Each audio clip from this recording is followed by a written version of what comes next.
like varmints in my kitchen. Well, Granny, this little critter's feeling poorly. Of course he's feeling poorly. He's 2 months behind in his sleeping. What you mean? Bears is supposed to curl up and snooze all winter.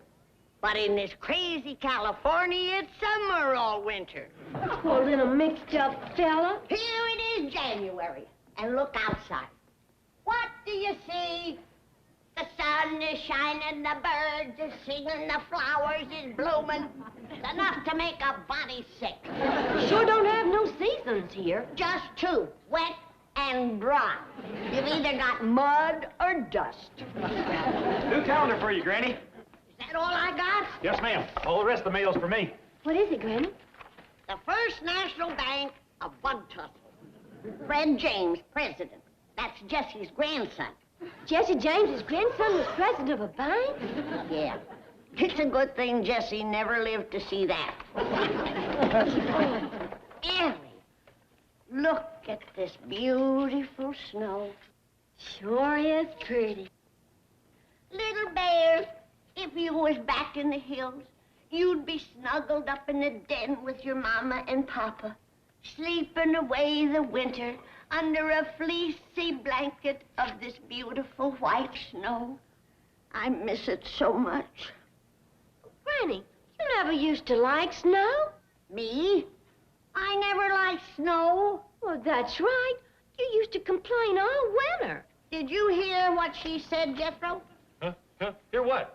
Pay attention. Your cousin here says that I didn't like snow, that I always complained about it. Well, that's right. You sure did. Mind your own business. Speak when you're spoken to.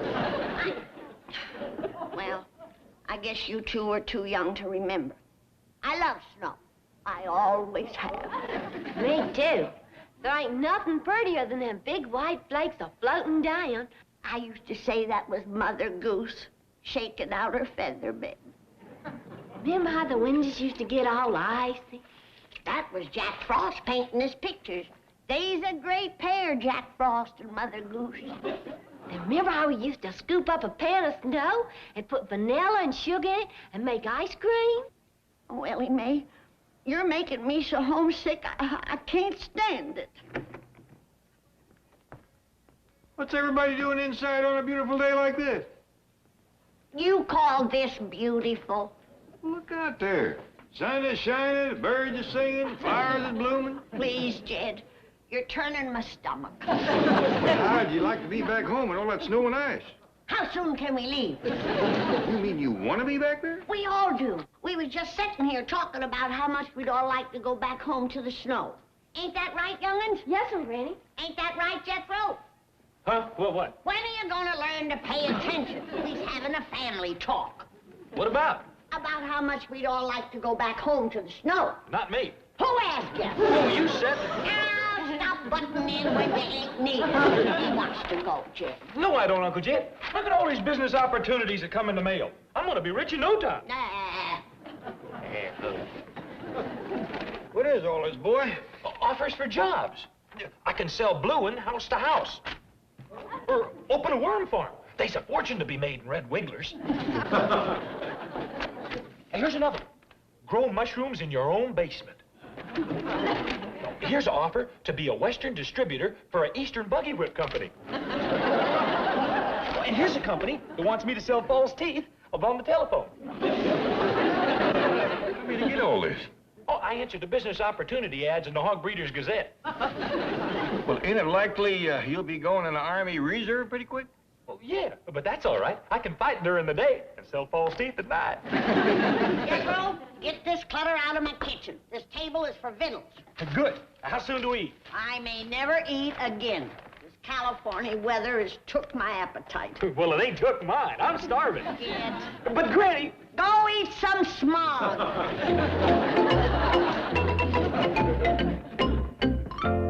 You may have just solved one of the biggest problems out here, Granny. If he can trap that stuff on a plate, he might just get rid of it. No mood for a joke, Jed. I'm homesick for snow so bad that I could jump in a hole and pull the hole in after. What is all this sudden hankering you got for snow? You used to hate it. Me? I I hated snow. You hated snow so bad, you used to bring the cow in the kitchen to milk her. I did that for her, not me. She couldn't stand cold hands. You couldn't stand cold anything. Why, the first little frost you used to say it was so cold the wolves was eating the sheep just for the wool. I never said that. This sun out here has fried your brain, just like it's ruined my beautiful hair. The sun ruined it? Bleached it gray. Why, back home it was as black as a raven's wing. Washed in snow water, kept it soft as milkweed. Granny, you melted snow to wash your hair because that's the only way you could get water. The well was froze, the trough, the pond, the creek, everything. Why, you even melted snow to wash the clothes. And they came out so purty. Yeah, and froze so stiff you had to carry them in like cordwood. That was wonderful. Didn't even have to starch them. All right, I give up. If you say you love snow, you love snow. Nothing will do but what you gotta go back and get your toes frostbitten. Oh, Mr. Drydale? This is Judge Clampett. Oh, yes, Mr. Clampett. What can I do for you? Well, nothing for me, thank you, but Granny'd like to go back home to the hill. Well, seems she got this calendar from the First National Bank of Bug Tussle, and, hello? Hello? Mr. Drysdale? You still there? Yes, I'm still here. Let me talk to Granny. Listen, Granny, you don't want to go home now. It's probably snowing back there. Well, just look out the window. The sun is shining, the birds are singing, the flowers are blooming. I can't stand it another day. I've got to have snow. Now you get me back home.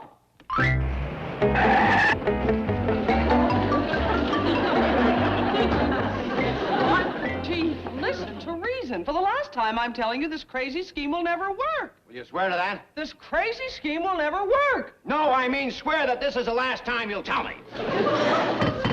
Now, just remember, this tape recorder is a radio. And while Granny's listening to the special weather report, you turn the air conditioning system down as low as it'll go. They'll freeze tonight. What do you expect with 3 feet of snow? Well, come in. Come in. Thank you, Granny. Did you bring my tickets to Bug Tussle? Yes, Granny, but I hope you're packed. You'll have to leave within 15 minutes. How come? All travel has been canceled because of the big blizzard. What blizzard? You mean you haven't heard? Oh, of course not. I forgot. You don't have a shortwave radio. You see, news about emergencies is always broadcast on a special wavelength so the population doesn't panic. Now, just a few civic leaders have these. Mayors, councilmen, bank presidents. Oh. Miss Hathaway, will you turn the furnace control up as high as it can go? We don't want the Clampets to freeze in their sleep tonight. Freeze? In Beverly Hills? Quickly, quickly. Attention, all civic leaders. Repeating the special weather bulletin. A blizzard is moving into Beverly Hills. 3 feet of snow is predicted with drifts reaching as high as 6 to 8 feet. We're gonna be snowbound. The storm is expected to center around Crestview Drive. That's our street. If you live in that area, do not leave your homes. Hungry wolves have been seen coming down out of the hills. That's a sure sign of a blizzard. All set, Chief. Good. Let's get out of here before the snow starts and the wolves pin us down. Yeah, and hurry. Thank you for the warning, Mr. Civic Leader. Oh, I probably saved your life. What's the matter, Miss Jane? Well, the cold weather always aggravates her rheumatism. Oh, I'll fetch him a jug. No thanks, Granny. We barely have time to make it to the rent-a-sled agency.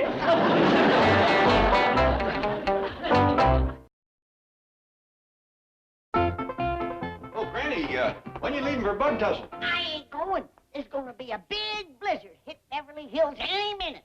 3 foot of snow. Where'd you hear that? On the... What do you mean, where'd they hear it? I seen the sign. Ain't I been predicting the weather all my life? But 3 foot of snow in Beverly Hills. With drifts 6, 8 foot. I'm going up and close the windows so the pipes won't freeze. Freeze? It's gonna be so cold the wolves will be eating the sheep just for the wool.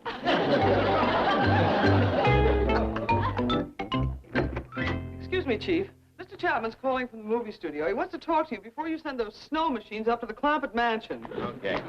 Chief, before you take this last crazy step in this mad scheme of yours? Will you stop and think what can happen if something goes wrong? That's your problem. Why mine? Because if it goes wrong, I'll blame the whole thing on you. Hello, Larry. Yes, of course I want the best quality snow. This is Beverly Hills. 3 feet will cost how much? No, look, I want plastic, not platinum. All right, make it 3 inches. Yeah. Now, we'll keep them inside the house with wind machines and wolves. Yes, I want a wolf outside every door. No, Larry, not your nephew. I want the kind of wolf with big teeth, pointy ears, long hair. Larry, I don't care if he does still qualify. I want the kind of wolf that howls. Larry, 4-footed wolves. Now, you get up there after dark because the Clampetts go to bed early. All right, goodbye. Now, you did set the air conditioning up as cold as it can go? Yes, and I hate myself for doing it. They don't even know they've got air conditioning. They'll freeze tonight. No, they won't. At the crucial moment, we will mush to their rescue. Me? Mush? Don't you want to share in the glory? No. You want me to fight the wind and snow alone? Yes. Okay, I'll do it. All you have to do is fight the wolves.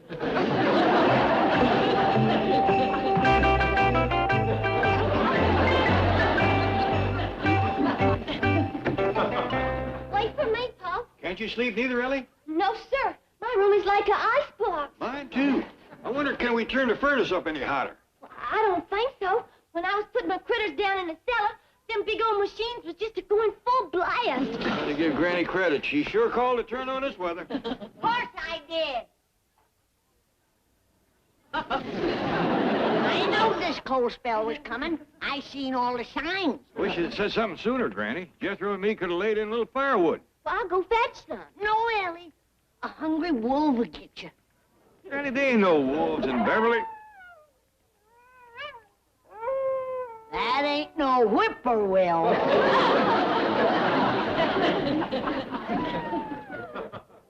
My doggies, there's a wolf out there.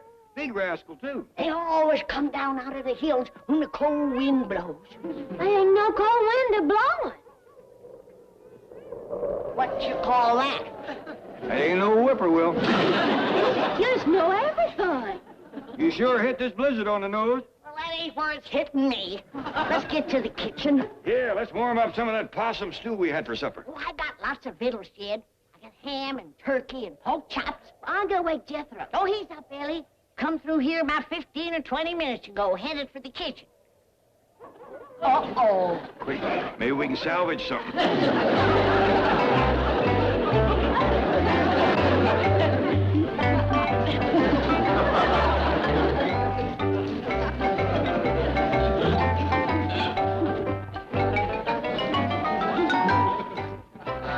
It's too late. He's already asleep in it all. Buzzard boy has struck. He didn't even leave no gristle. A locust would starve around that boy. What's that on his mouth?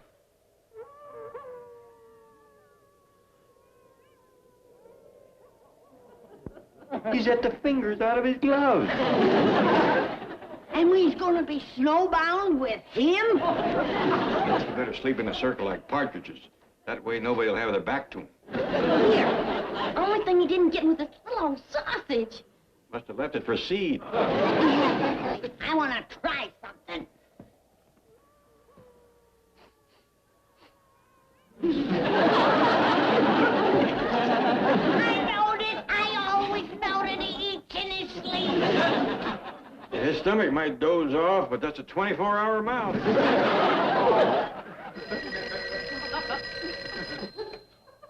Ted Clampett speaking. Oh, hello, Mr. Drysdale. Well, he ain't doing so good. Jethro's had all the victuals, and with him inside and the wolves outside, we is twixt a rock and a hard place. Well, that's mighty brave of you, but... well, all right. I sure do thank you.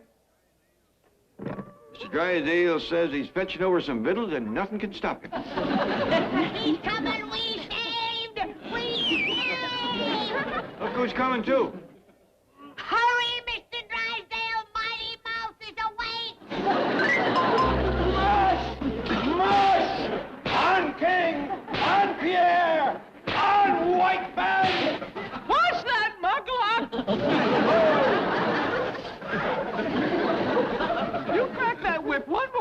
and I am going to give you a neck full of white fangs. Always one complainer in the pack. You're wearing 3 layers of fur. That's another thing. It's 85 degrees out here. Wait till we get inside. It should be down to 30 in there. Now, don't forget our deal. You have my word. You help me put this over, and you'll be rolling in dough. Chief, there's a wolf. Oh, relax. Stop. But I see others out there. They're all stopped. What about the house? Sound effect record. Okay, boys, start the wind machine. Now, you go inside and tell the Clampetts I'm fighting a rear guard action against the wolves. I'll make my entrance in a minute.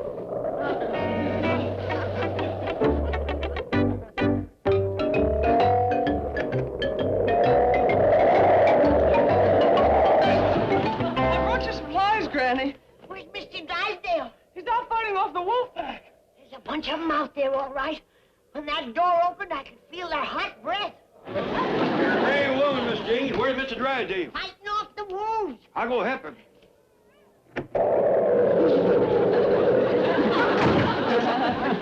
Have no fear. Milburn of the Mounties is here.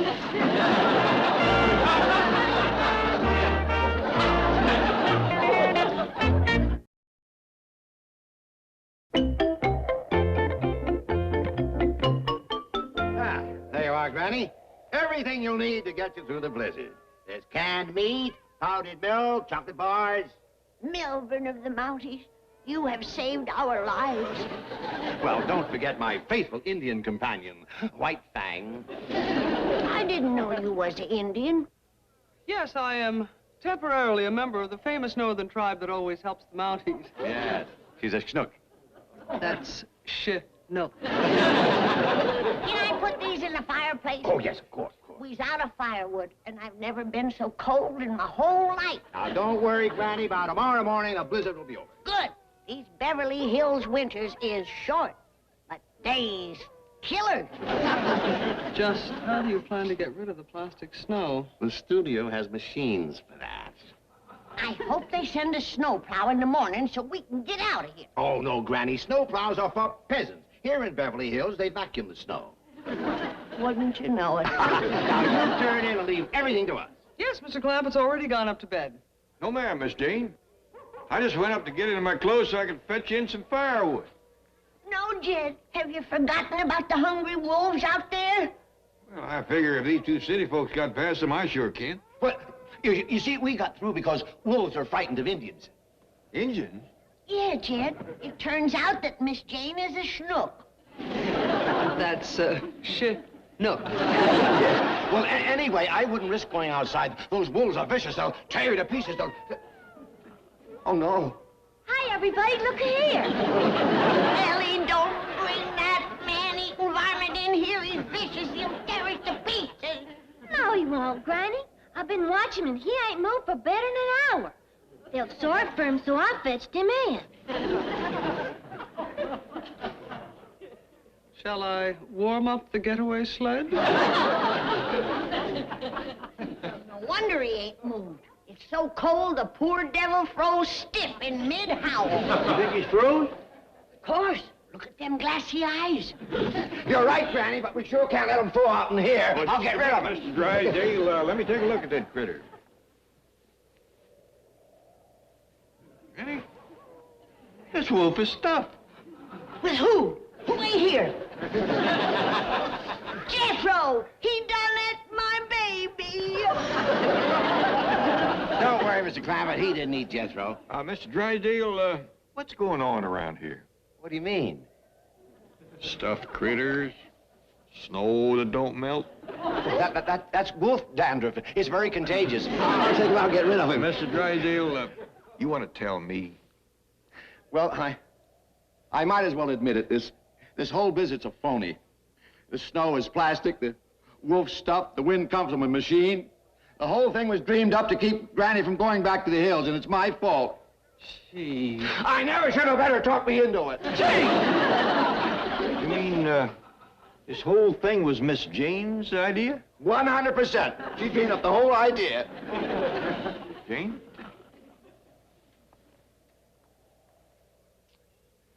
That's about the nicest thing I ever heard tell of. Huh? Going to all that trouble just to make Granny happy. Thank you. Now, wait a minute. It wasn't all her idea. Oh, that's true, Mr. Clapp. It was his idea to turn the air conditioning down so it would be cold in the house. The only part I didn't like. Welcome to the tribe, Schnook. That's Chinook. The problem now is to keep Granny from finding out she's been fooled. Well, one thing is sure, we can't let her go outside. It's 85 out there. I think I got it. Mr. Drysdale, you lay down on a sofa. What? If there's anything to keep Granny in the house, it's somebody needing her doctoring. Granny, I can't find Jethro no place. Me neither. I'm afeard he's either been ate or froze.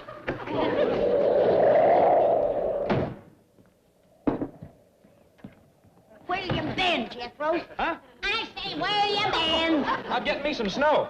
I'm gonna have me some snow ice cream. Oh, it's so cold the walls is freezing. Now you get to bed. You're burning up with a fever. That ain't fever. It's hot outside. The thaw has set in. I'd best quick get me a pan of snow to wash my hair.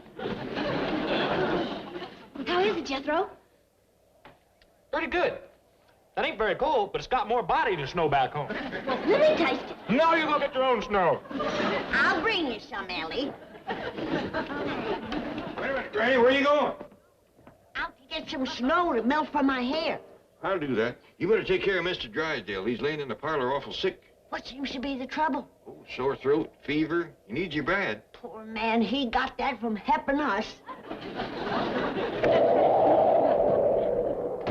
I'll need this, Jethro. What for? Snow ice cream is the best thing in the world for fever and sore throat. How's that, Mr. Drysdale? It's kind of chewy, but not bad. What is it? That's snow ice cream. Snow ice cream? You mean the kind that's falling outside? That's right. Nice and fresh.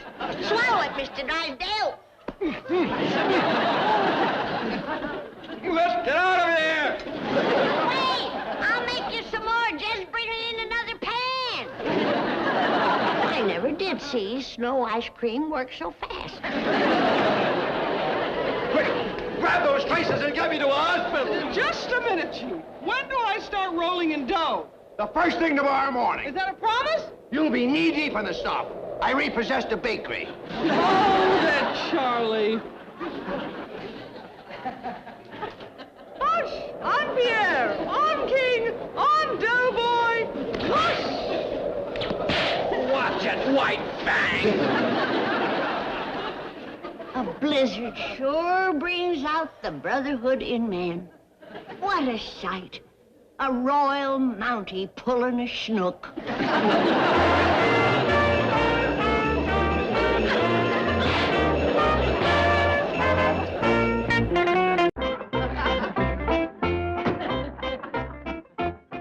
Yoinks and tally-ho, my liege. Sir Jethro D. Bodine at thy service. What's got into you, boy, and what's that you got into?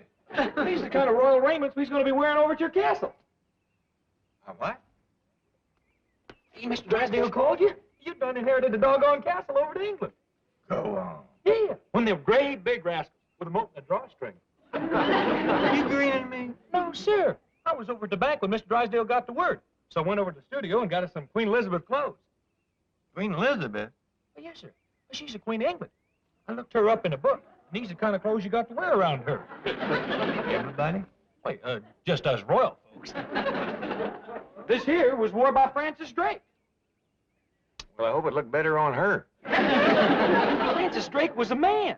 A fighting man. A sailor. Any sailor run around like that better be a fighting man. Dad, have you seen... Oh, excuse me, ma'am. I know that you... Jeff! Sir Jethro. Head varlet to His Majesty, the Earl of Clampton. Jed, what is this? You don't call him Jed. Why, he is royalty. And you're just a commoner, one of his oaths. You got to bow and scrape and grovel in front of him. And me too, because I'm his royal nephew. Give me that piece of leather. You don't hit the boy. Hit me? Her? Well, I'd have a throat in the dungeon like that. Oaths don't run around hitting members of the royal family. No, sir, no. Never. Now you done it. Now you done it. Wait till the Queen hears about this. You done laid your hands on my royal person. You don't get your royal person into some decent clothes, I'm gonna lay more than hands on you. Granny, the boy's excited. He got hold of some story about me inheriting the castle. Let's listen to what he got to say. I ain't listening to no nut that runs around in velvet bloomers and wears a woman's hat. These here is royal raiments. This here's what the Queen favors for her knights. What she sleeps in is her own business. Mr. Crosdale just called. Is that you, Jethro? Pursuit and barely, my royal maid. Bend your knee to His Highness next to kin, you Saxon dog. What did you call me? Granny, when you gonna get it through your peasant head that you ain't got royal blood like us? Now, hold on, Jethro. But, Uncle Jed, it's true. I mean, sire, she's just your mother-in-law. She ain't blood kin to you like Ellie and me, but that makes her a vassal. She's got to do our bidding and walk 3 paces behind us. That's nonsense. No, that's all right, Jed. I don't mind walking behind Jethro. That's more like it, knave. Then when we struts around the castle, she brings up the rear. That bring it up enough, or do you want another one? Ellie Mae, what did Mr. Drysdale say? Oh, he's on his way over. You done inherited yourself a castle. See? I told you. Quick, everybody. Let's get into our royal raiment. After you, Oaf.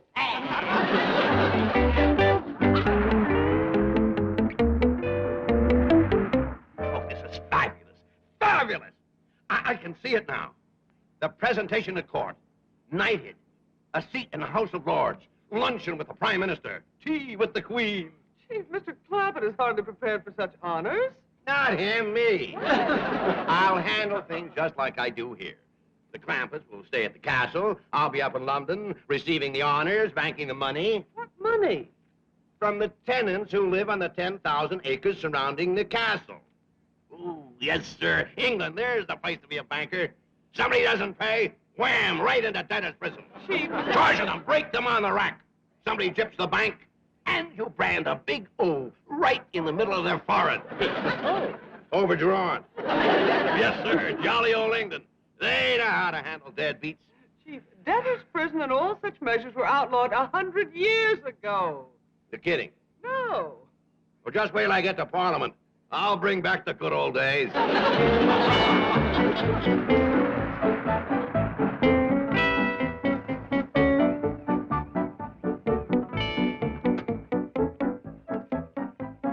Now, don't get your hopes up too high. If I know Mr. Clappett, he may decide not to go to England at all.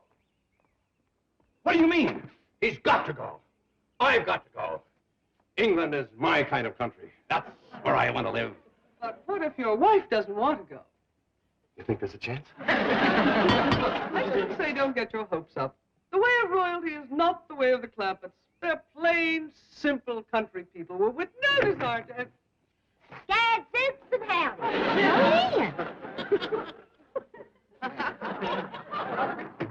Royal cousin, some commoners is here. How you like my castle dress? Ain't it pretty? Beautiful. Yes, but Ellie, they don't wear things. Quiet. Doggone! When you hear someone knocking at the moat, you're supposed to let down the drawstring. Tell me something. How do you housebreak an oath? Oh? I've done got her oath's clothes and everything, but she won't grumble worth shucks. Hey, Oath! Come on in here.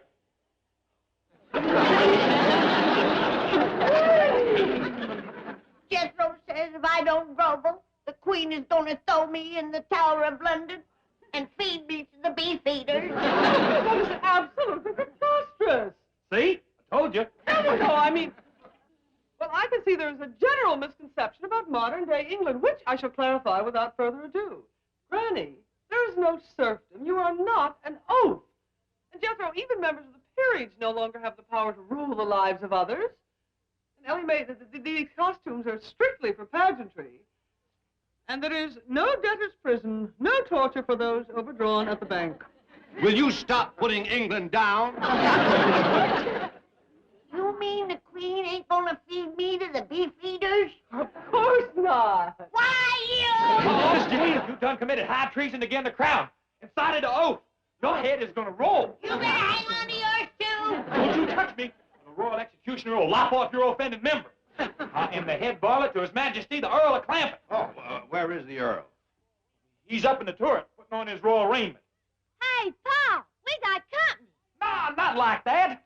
By your leave, sire, two vassals beseech your audience. I ain't coming down wearing these fancy duds. Oh, please, Mr. Clampett. I mean your lordship. Grant us a boon. We humbly petition your royal presence. Yeah, come on. Thanks, Paul. Well, all right. This wasn't my idea. Hot dog. Now you're gonna see some class.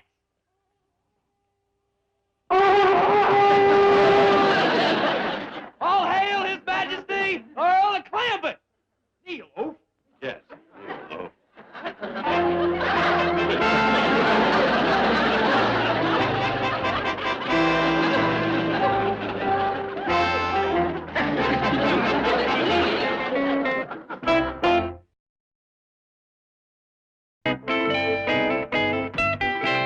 Trying to ruin my life, wreck my career, shatter my dream. I get the Clampetts all steamed up to go to England and claim their castle, and you destroy everything with your big money. What are you raving about? All I did was tell the truth. That's what I'm raving about. Cut it out. I know you consider this a great financial opportunity for you and your bank. But think about the Clampetts for a moment. Okay. Well, that's long enough. Now let's think about me and my bank. Be reasonable. You'll be in London in your counting house. But those poor, simple hill folk will suddenly find themselves cast adrift in a society so steeped in tradition, so rigid with protocol, they'll be completely lost. They won't know what to do or say or who to turn to. They'll turn to Lady Jane Hathaway. Who else? Oh, well, if you have someone... Lady Jane Hathaway. Me? You.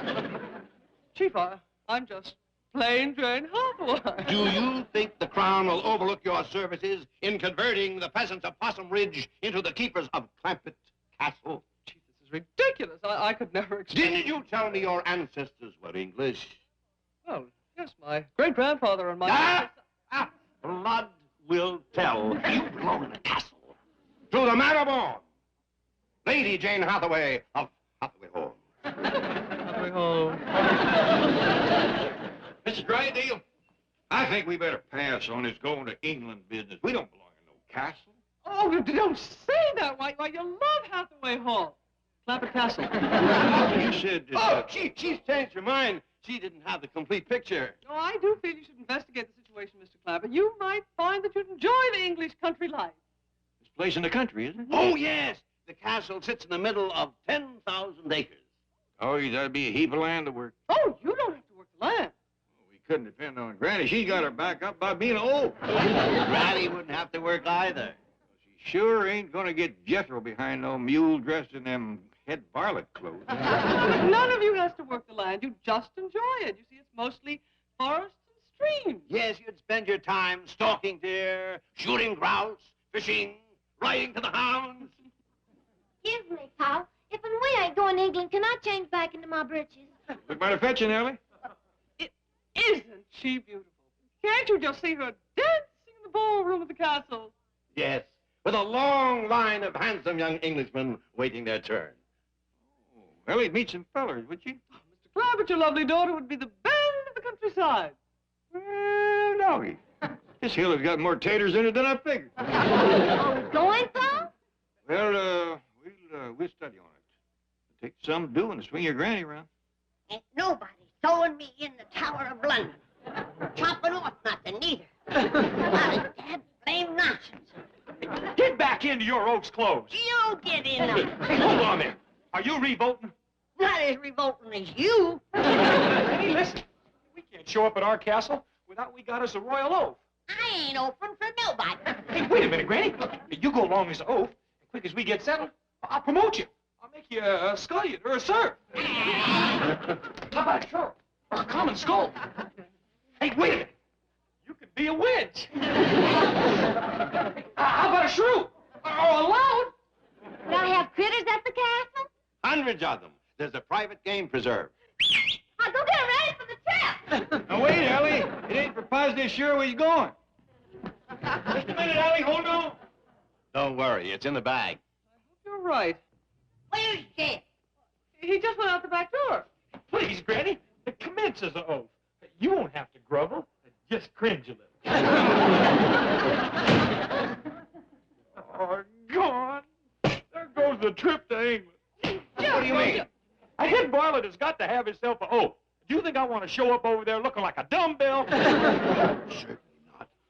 But maybe if... No use talking about it, Mr. Drysdale. I ain't going if I can't go like royalty. And that takes an oath. Sir Jethro, I have never let you down yet. One oath coming up. No, not Lady Jane. Dog! She's even more oath than Granny. Yes, isn't she a beauty? Good and sturdy. Show the young master your teeth. This is gonna make Granny happy. Now she can be a drudge or a troll or something. Hey, Granny, good news. Gee, surely you would send me to England like this. They sent us Twiggy, didn't they? I resign. Oh, come on, relax. I was joking. It was just to keep Jethro happy. Well, somebody should tell Jethro that he's looked up the wrong Queen Elizabeth in his 400 years in the past. All in good time. Now, let's not rock a happy boat. Now, you get busy and arrange for passports and buy airline tickets for all of us. Right, Steve. I'll hurry and change. What do you mean? Change. Maybe oafs go for half air. Kill! Kill! Go on, slow down on something. You know something? You are one sorry falcon. Jethro, what are you doing with Henrietta? Trying to learn this dumb old bird to hunt. I'll put her down on the ground. She'll find all the worms you want. I ain't hunting worms. Oh, never mind. I'm beginning to think you're as big a peasant as Granny. Who are you calling a peasant? What are you doing dressed like that? I'm going to the passport office with the rest of you. Not wearing royal raiment, you ain't. You give a drudge an inch and she takes a mile. Now, hold on. Jed says I'm just as good as the rest of you. He says I'm the royal Granny. He can't just say so. But there's got to be a ceremony. Did he take his sword out and drub you? Of course not. Then it ain't official. Tis too. Tain't either. Oh, if Queen Elizabeth ever finds out the shortcuts you peasants is taking, she... Oh, shucks. Kneel down, I'll do it myself. Paul! Paul! Paul, run! Jethro's done got a knife on Granny!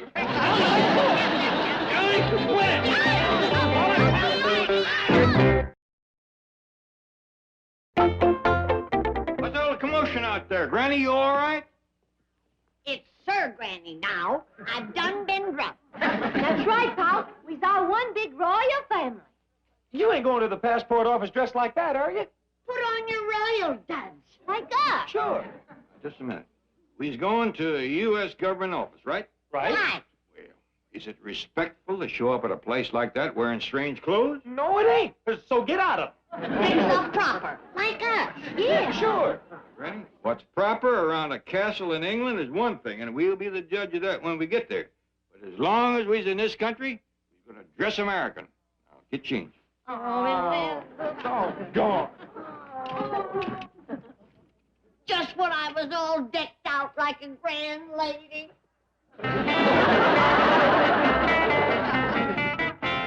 Fine bunch of royalty. We just look like any ordinary Beverly Hills family. Get in. Miss Jean going to meet us there? Heck no. I can handle things. Good. You don't need no oath when you got me around.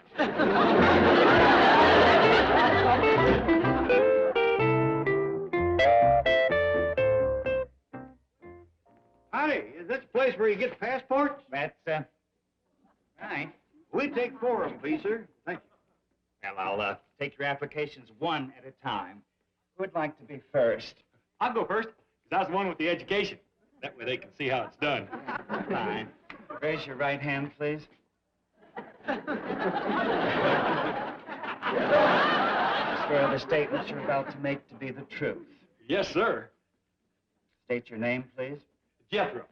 and your surname. Sir Jethro. Sir Jethro. Yes, sir. Sir Jethro de Bodine, head varlet to the royal family.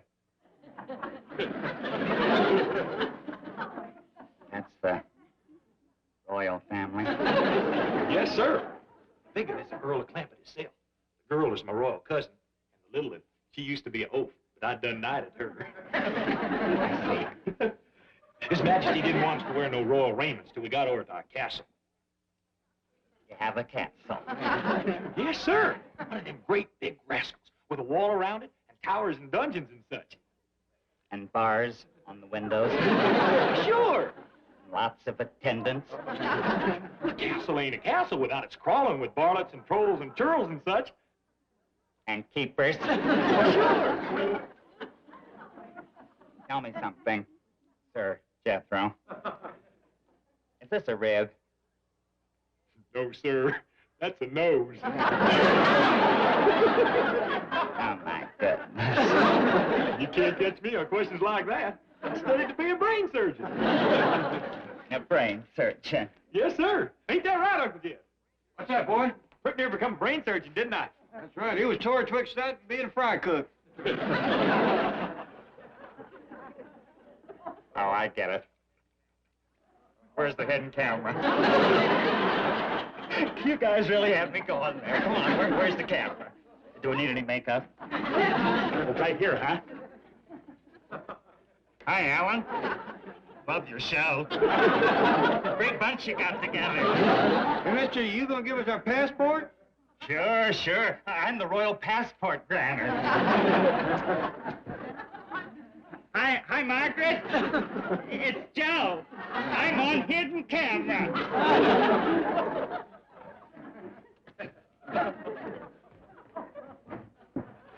Hi, kids. It's Daddy. I'm on television. He acts like his sword unhit a knot. Listen, you. Come down from there. We're busy. Oh, a miniature. One of those old Japanese jobs. I ain't neither. Hey, Alan, you really had me fooled. The good side. We'll come back another time. You get some rest. Sit down. Put your feet up. So long. Bye. Come on. Where are you? Where you got it? You're in someplace here, Alan. He's the U.S. government. I'm kind of glad we was going to England.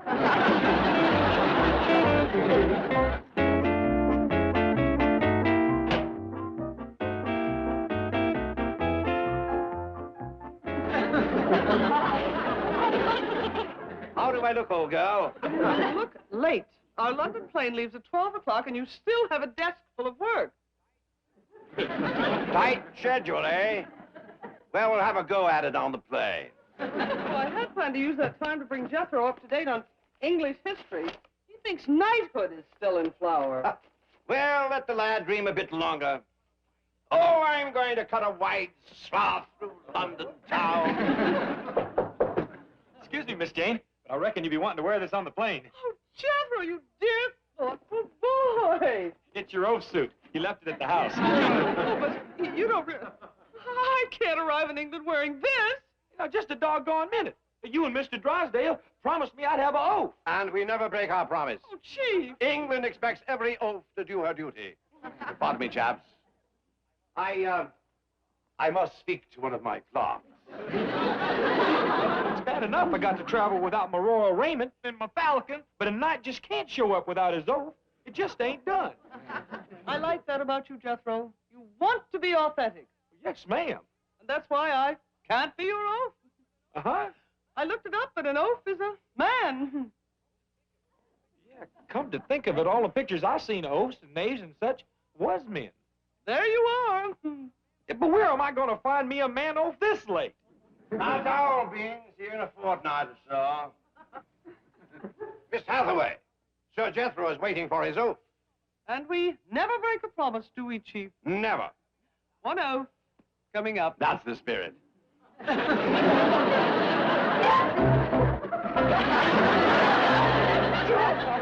I got me a real brochure off, but let's go. Let's go. Now, Jethro, wait. You don't want to be seen with me like this. I just spent $500 for that beautiful English outfit. Now, can't let that go to waste. How about it? Yeah, you're right. Let's go. You look fine, Granny. Sure there's No light showing through, Ellie. You wearing 6 petticoats. Well, a woman has to be special careful in England. I hear the sun never sets there. Jethro back in? No, he ain't. And if he makes us late, I'm gonna throw him to the beef eaters. Hip, hip. Well, let's go, chaps. I told you he wasn't going to put on no air. Oh, I'm just wearing this to please Mr. Drysdale. He don't want it to go to waste. Where is Mr. Drysdale? Him and Miss Jane is going to take a later flight. How come? Well, like he says, wouldn't do for no oaf to be seen getting off the same plane with us royal folks. The last time, I'm telling you, we ain't going to put on no air. Don't worry, I understand.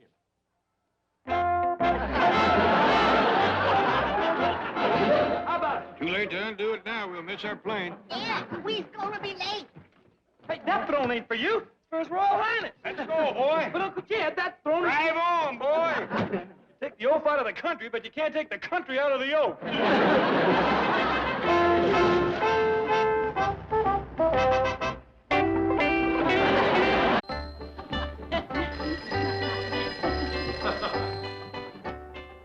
Jed Clampett speaking. Good morning, Mr. Clampett. Are Granny and Ellie back from the hills? No, but they's due any minute, and I sure will be glad to see them. Keeping a wild animal fed is quite a chore. Well, no, ma'am, I don't mean Jethro. Ellie left me with his grizzly cub, but he goes after victuals a heap like Jethro. You ever burp a bear, Miss Jane? Burp a bear? Well, no, I... Oh, good morning, Chief. If that's a personal call, leave 15 cents. If you'd like me to come over and help, I have had some experience handling beasts. That's real nice of Miss Jane, but Cousin Bessie is helping with the other little critters.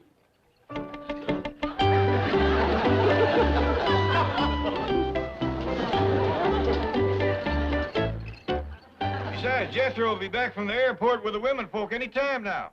Well, if there's anything I can do... Miss Hathaway, come here! I'm afraid I have to hang up now. Captain Bligh wants me. You called? Where's my morning newspaper?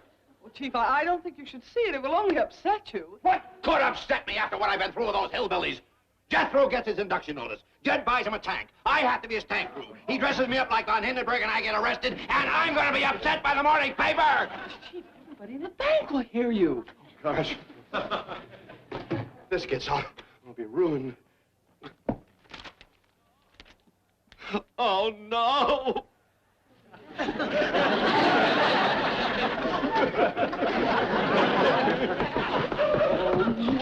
Now, Chief. Oh, soldiers never cry. It's so unfair. Jethro dressed up like General Patton and nobody even saw him. Now, Chief, it's all over. Jethro returned the tank, and right now he's bringing Granny and Ellie home from the airport. Get me out of this thing! Granny, you're busting my eardrum! Hush up, both of you. This is the last time I'm ever hauling females in my tank.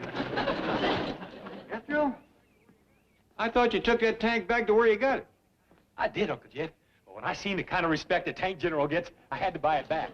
You should have seen him saluting me at the airport. Soldiers, sailors, Marines, Air Force. Granny and Ellie. In the tank. Jed, fetch my medical bag. Are you hurt, Granny? No, it's for the general. I ain't hurt. I ain't down there yet. Now, Granny, Jethro's going in the Army. Let's be easy on him. Jed, do you know what that boy put Ellie and me through? There ain't room in that thing for 4. Nor I neither. Did you say 4? Yeah, we brought you back a surprise. Come on, Pearl. Oh, Pearl, come with you. Well, that's what we call her. Come on, Pearl. I'll take you around back, Carl. We named the pig for Jethro's ma, because it was Pearl who give it to us. Noisy little critter. That pig was the quietest female in the tank. You're asking for it. Watch out, civilian. You're talking to a 4-star, 2-gun general. Those big suitcases upstairs. Oh, I need me a aide. First aid is what you're going to do. Jed. How in the name of Stonewall Jackson can the Army give him 2 guns and a tank when he's dangerous enough with a knife and a fork? Remember, he ain't in the Army yet. Now, this whole thing was my doing. Yours. Yeah, you see, I read somewhere that it costs the government between $35,000 and $40,000 to train and outfit each boy.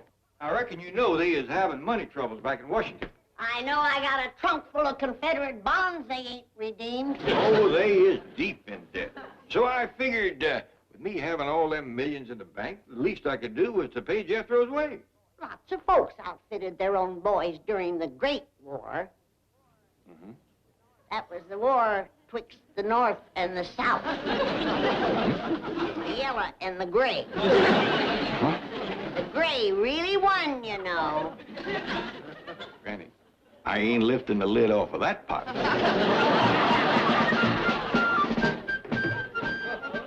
Jed, where'd you get that tank out there? Oh, Jethro found it in one of them surplus places. Got a dandy buy on it, too. It don't look strictly new. It ain't. But according to the used tank salesman, it belonged to a little old lady in Pasadena who only drove it Sundays on the freeway.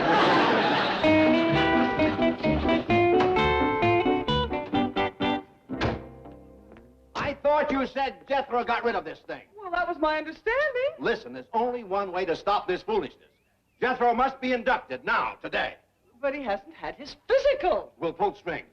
That nut might decide to win the Navy, and Jed will buy him a destroyer. For the Air Force. And Jed might buy a B-52. What was that about me buying a B-52? I was just wondering what you might buy me. I'm going to be 52. Oh, a birthday. What do you reckon he'd like, Miss Jean? He'd like to be 52. Where's Ellie Mae? She's out back with the pig. Oh. Is he still wearing that general's uniform? Well, speaking of Jethro, he can't go in the Army until he has a physical examination. I'll get my medical bag and take care of it. Hi, Mr. Drysdale. Jethro? Go in yonder and take your clothes off, Jethro. What for? I'm going on maneuvers. I'm going to give you a physical examination. Granny, he'll be examined by an Army doctor. Oh, no. It was one of them goomers that killed Jed's cousin. An Army doctor? High-ranking one, too. General Peritonitis. General Peritonitis isn't a doctor. We found that out. Oh, take your clothes off, boy. Granny, the Army doctor... Ain't gonna get their hands on that child. To them, he's just a number. But to me, he's Pearl's baby. And I promised her I'd take care of him. Now, go take your clothes off, baby. Granny, couldn't you let the Army doctors examine me? They're too rough, sweetheart. These are the soft, gentle hands of a healer. They's about as soft as a gator's hide. Take your clothes off.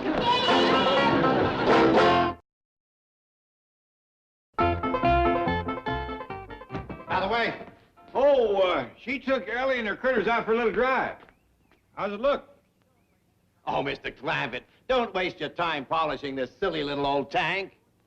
Maybe you're right. Jethro wants me to buy him a great big brand new one. It's a beautiful thing. Please, Mr. Clampett, don't buy Jethro any more equipment. The Army will take care of that. They'll train him, outfit him, give him 3 square meals a day. They'll turn him into a real fighting man. They sure will if they cut him down to 3 meals a day. Where is the boy? Well, Granny's giving him his physical examination. Now, that's another thing the Army will take care of. Not like Granny.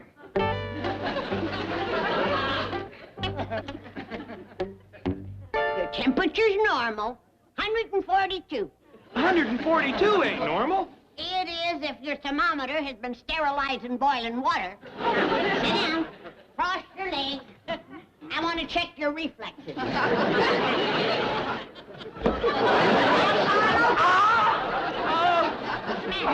I got a busted knee. Oh, how long have you had that?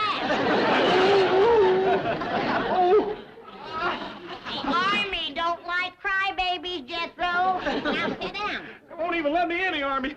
All crippled up like this. Sit down before I give you another promotion. Promotion? That's right.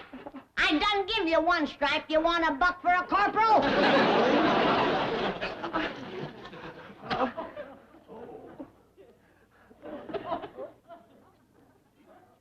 Now, open your mouth and say ah. I want to look down your throat.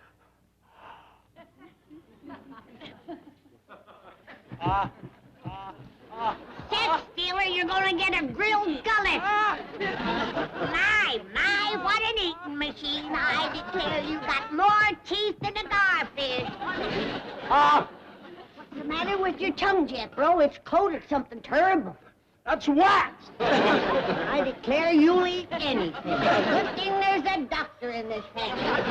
Now, hold still. I want to look in your ear.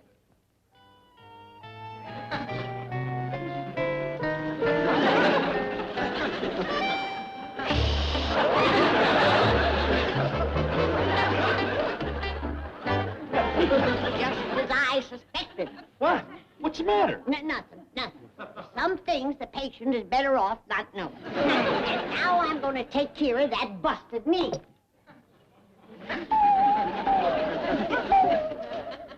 Oh, wait a minute, Granny. Wait. Let the Army take care of that, huh? Now, you listen to me, boy. Your Uncle Jed is paying for everything else. The only thing I got to offer is my medical skill. And that's going to be my contribution. Yeah, but what are you fixing to do with the saw? I'm going to cut you some splints. Look at it this way, Mr. Clampett. What if everybody wanted to pay for their son's military training? I reckon that'd save the government a heap of money. Got a headache? Yes. Well, come on in. Let Granny check you over. No, that is... Oh, look, there comes Miss Hathaway. Yeah, I hope Ellie and her critters had a nice outing.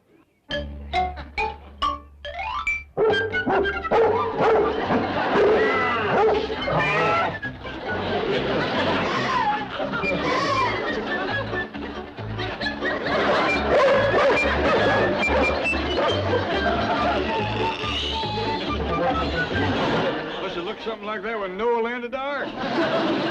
Sure do thank you for the ride, Miss James. My pleasure, Ellie. I don't remember that pigeon being along with us.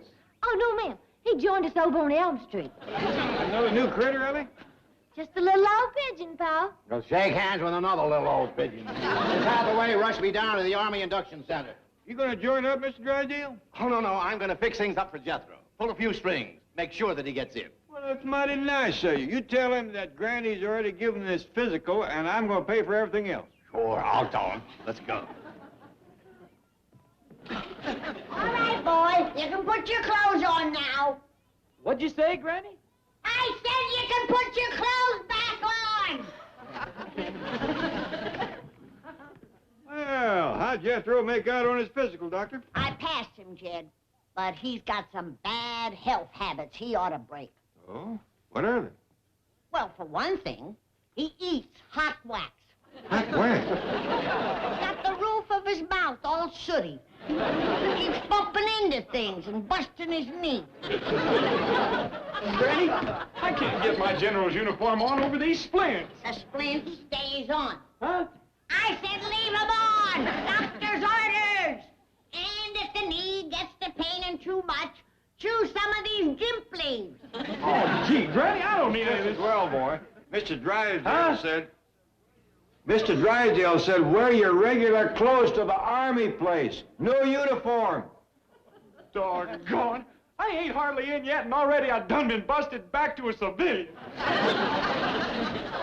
Well, it seems hard to hear it. I put corks in his ears What's first? so the wind won't blow through. I'm telling you, Jed, if you was to finger his ears, blow into his mouth, you could play his head like a ocarina.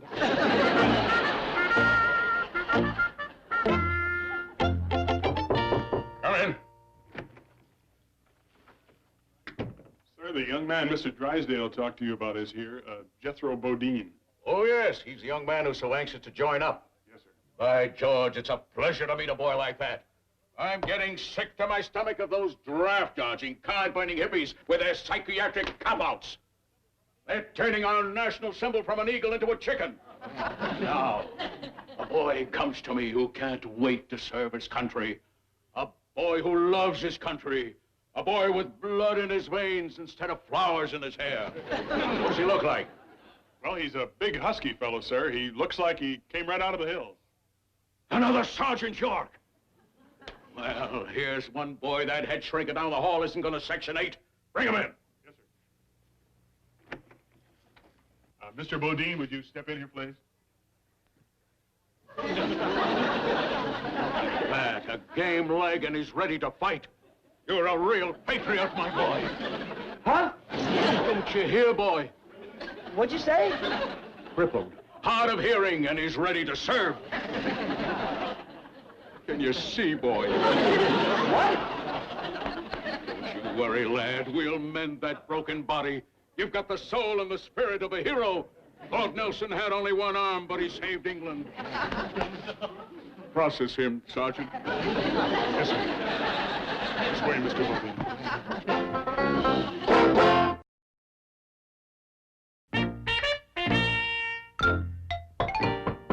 Come in.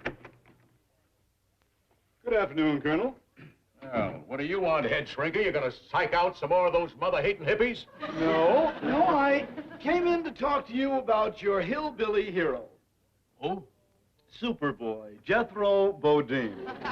Look here, couch jockey. You're not gonna make one of those Freudian freaks out of this boy. He's got real soldier material. He's the new Sergeant York. You mean Sergeant Bilko? What? I talked to some pretty clever draft dodgers in my day, but this boy is the greatest. Ah, you don't know what you're talking about. This boy wants to serve. You just haven't been able to communicate with him. He's hard of hearing, you know. Not anymore. I took the corks out of his ears. Corks? Right ear, left ear. Oh, come on, Doc. No boy is that stupid. I didn't say he was stupid. In my book, he's a genius. We have had fellows come in here with their lawyers, their mothers, their teddy bears. This boy does it with corks and a limp. Of course he limps. He's got a stiff leg. Not anymore. I took off the phony splints. What do you mean, phony? That boy was in pain. Sure he was. His grandmother hit him in the knee with a hammer. He's also the one who put the corks in his ears. Well, that's understandable. His grandmother doesn't want him to leave home. He's the breadwinner. They're poor. Not anymore. They've got $60 million. Huh? They live in a mansion in Beverly Hills. Then why did he come in here dressed in those old clothes? I tell you, he is a genius. Get a load of this kid's reasoning. Now, he wants us to think that he's stupid enough, to think that we're stupid enough, to think that he is stupid enough. Ah, baloney. Let me tell you something, psychiatrist. Jethro Bodine came to me recommended personally by one of the most eminent citizens of Beverly Hills, president of the Commerce Bank. You mean Field Marshal von Hindenburg?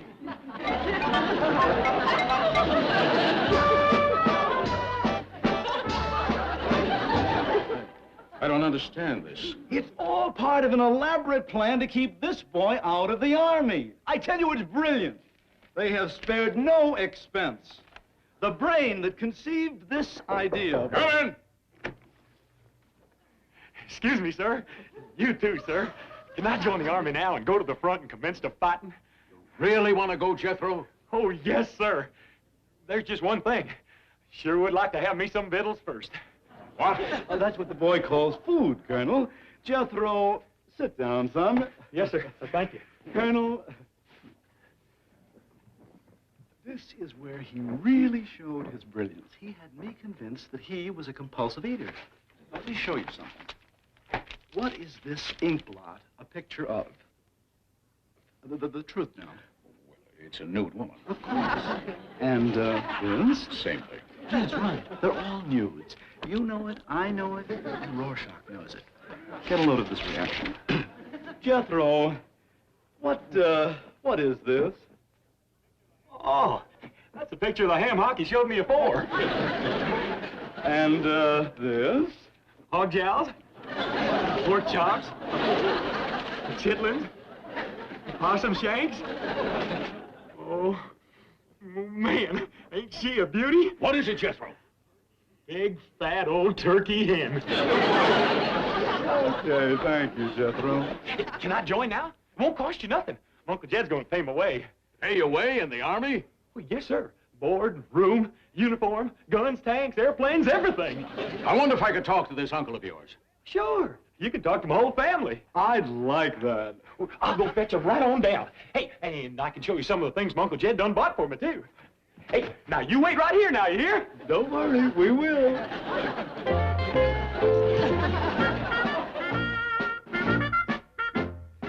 What do you suppose is keeping the boy? He's getting his family together over at Central Casting. Well, he could have a family, you know. Oh, mark my words. He will walk in here with the wildest so-called family you've ever seen. Ah, you're a cynic. I still say that that boy... Right in here, sir. Stand at ease, man. Jethro? Well, how do you like it? My Uncle Jed bought it for me. The whole family come with me. Are they loaded? Nah, Granny's the only one that ever takes a nip. Is that Granny?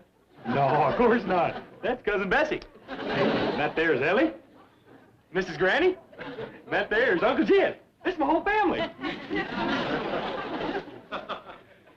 Wild enough for you? Now, you must be the rich uncle. Oh, I don't know what you could call me rich. I got about 65 million. Had more, we just spent $10 million on our castle in England. Ellie, he ain't interested in our castle. I am. You have a real castle? Yes, sir. Big one? Yes, sir. With a moat and drawbridge and knights in armor? Yes, sir. Any dragons? Yes, sir. Now get off. You must be Granny. That's right. You the one who put the caulks in Jethro's ears? Yep. Was it to keep the boy out of the draft? No, it was to keep the draft out of the boy. You must be Cousin Bessie. No, sir, I'm Cousin Ellie. This here's Cousin Bessie. I wanted to bring Pearl along, but Granny wouldn't let me. Well, she was too gamey with all of us closed Granny, up. he ain't interested in Pearl. I am. Pearl is Jethro's mother. I'll give you 2 to 1 he fakes a hostility. Watch this. Jethro, Yes, sir? how do you feel about Pearl? What's there to feel? She's a pig. Terrible thing to say, boy. Well, it's true. She smelled bad enough when there was just the 4 of us in the tank. What tank? Oh, the tank my Uncle Jed bought me. You can see it. It's parked right out front yonder. Well, leastways, Jed, they feed 'em good in the army. What you mean? Looky here. Ham hocks, pork jowls, pork chops, chitlins, possum shanks. Well, are you ready to see it my way? Is he the draft-dodging champion? I guess so. What'll I do with him? Put him in intelligence. He's a genius. Well, Jethro, you can take your family back to the studio now. You'll hear from us. Am I going in the army? Oh, very likely, very likely. But first, we'll have to find just the right spot for a fellow with your brain. Yeah. You hear that? We're proud of you, boy. He's the first one in the family to graduate 6th grade. Well, thanks for coming, folks. Goodbye now. Goodbye. Bye. Goodbye. Bye. You'll hear from us, Jethro. Thank you. Jethro, you don't really hate Pearl, do you? Heck no. I'm going home right now and give her a bucket of slop.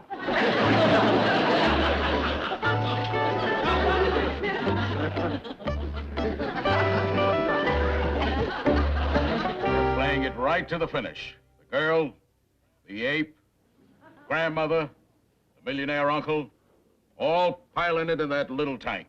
There goes the general. A real, authentic genius. I sure hope the Army can draft him before the CIA hears about him. Au revoir, mon général. Better man than I am, Gunga Din.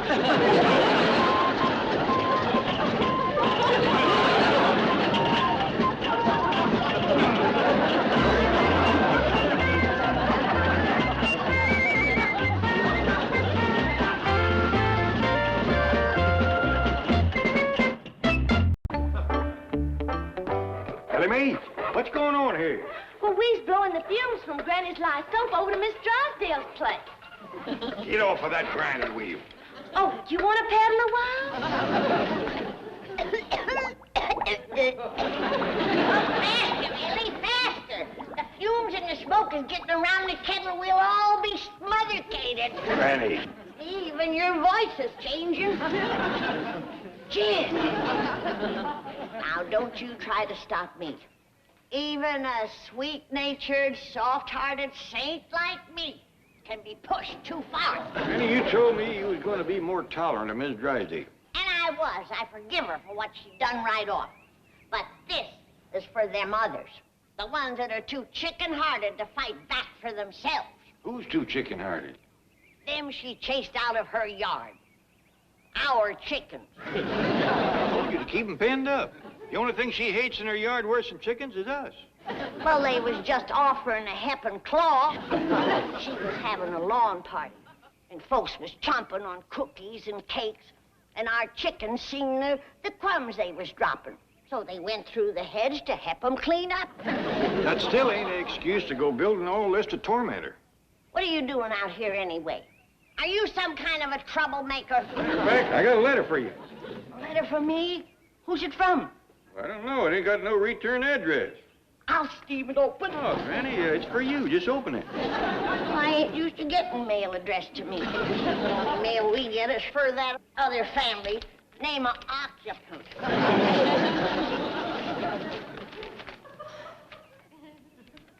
It's from her. It's from her! Who's her? Adeline Ashley. The Adeline Ashley?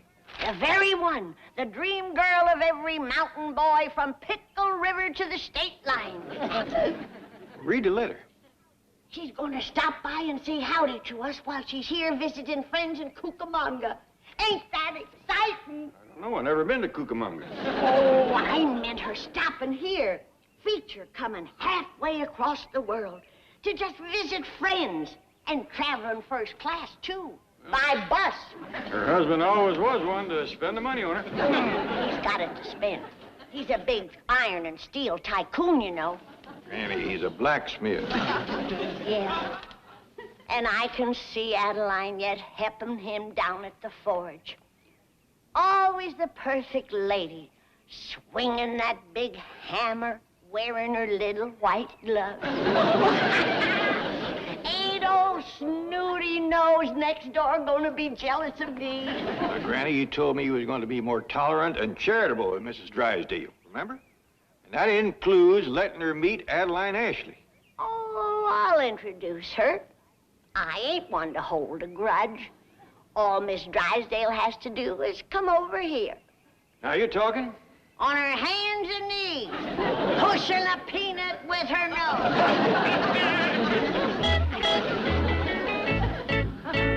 All right, Nelson. If you won't do something about Granny's soap making, I will. The fumes and the smoke were so bad this morning that the gardener demanded a gas mask and combat pay. Margaret, I don't care about the clampet smoke and fumes as long as they're happy and not burning $10 bills. You megalomaniac! You don't care about me! Time to go, Chief. Oh, I hope I'm not barging into the middle of a tender romantic moment. Don't get flip, Miss Hathaway. I can get another secretary. Not unless you pay her a lot more than you pay me.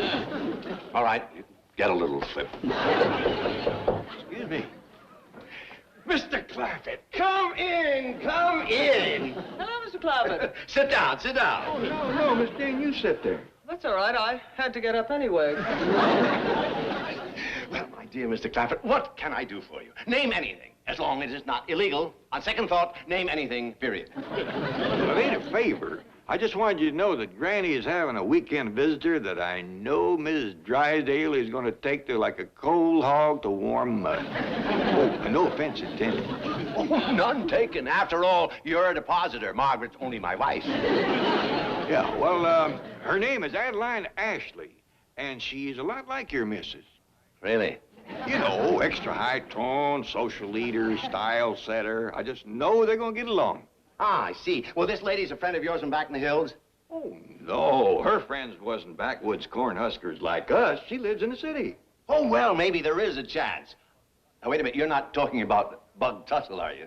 Oh, no, Bug Tussle's a town. She lives in the city. Oh, good. What city?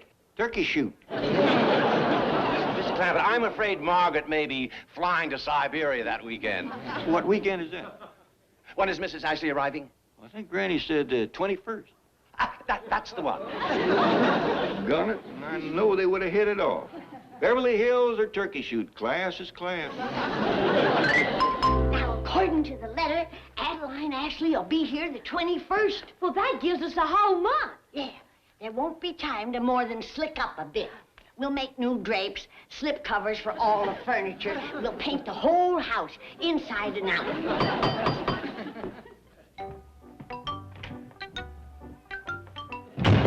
It's her! It's Adeline Ashley.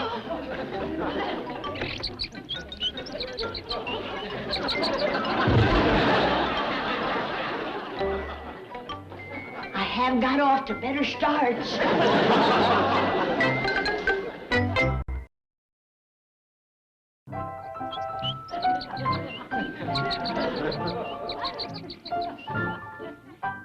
Oh, my. The toast of turkey shoot. I'll call him a pickle mackerel. I misread her letter. I thought she was coming a month from today. Well, you said you wanted to knock her off her feet when she got here, but ain't this doing it the hard way? Get upstairs and change your clothes, both of you. It's probably a good thing I almost killed her with that door. Leastwise, she didn't see us in our everyday clothes. What'll I put on? The very best you got. And let's hope she don't say nothing. Oh, my, just look. A perfect fashion model from head to toe. One of the 10 best-dressed women in Pike County. 3 years in a row. Well, the price tag's still on a fur piece. $8. She must spend a fortune on her clothes. Buys a new dress every spring, whether she needs it or not.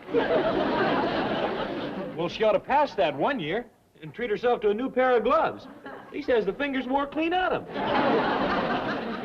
It's probably the newest thing. If they're in the mail order catalog today, Adeline Ashley's wearing them tomorrow. She's coming too. Get upstairs and change quick, both of you. The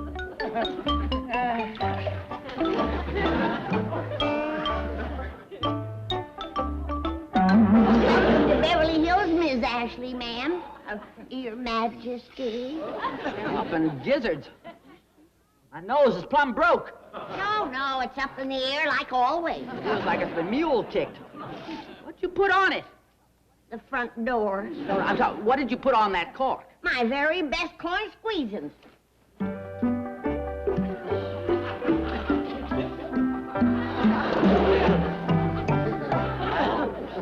Domestic, ain't it? What? I favor the imported corn squeezins. You know, from over the county line. I'll send Jethro to the hills for some. He can be back in a couple of weeks. Never mind. How's Mr. Ashley? Is he sick? Oh, no, nothing like that. Oh, good. He died. Oh, dear. What an awful blow. I'm back to normal by now. Time went by and pert near healed the wound. I'm so glad. When did you lose him? Last Thursday. Tom, rest his soul, would have wanted me to carry on as usual, but it's hard. Of course it is. Since he passed on, I ain't had but 2 dates. If you don't count the barn dance and the hayride. Well, you'll have to meet my son-in-law, Jed. He's a widower, you know. Yes, I seem to have heard something about that. But he won't be for long. He's so handsome and a snappy dresser. I hope you can stay with us for a while. Well, maybe I can find some time. Good. You think it over. I'll be back in a minute. What's the idea, Granny? The idea is for you to get yourself slicked up before you meet the widow Ashley. The widow Ashley? Yeah. Mr. Ashley went to his reward and give you a chance to get yours right here on Earth. What are you talking about? Never mind. But take a look in there. That's a real lady. A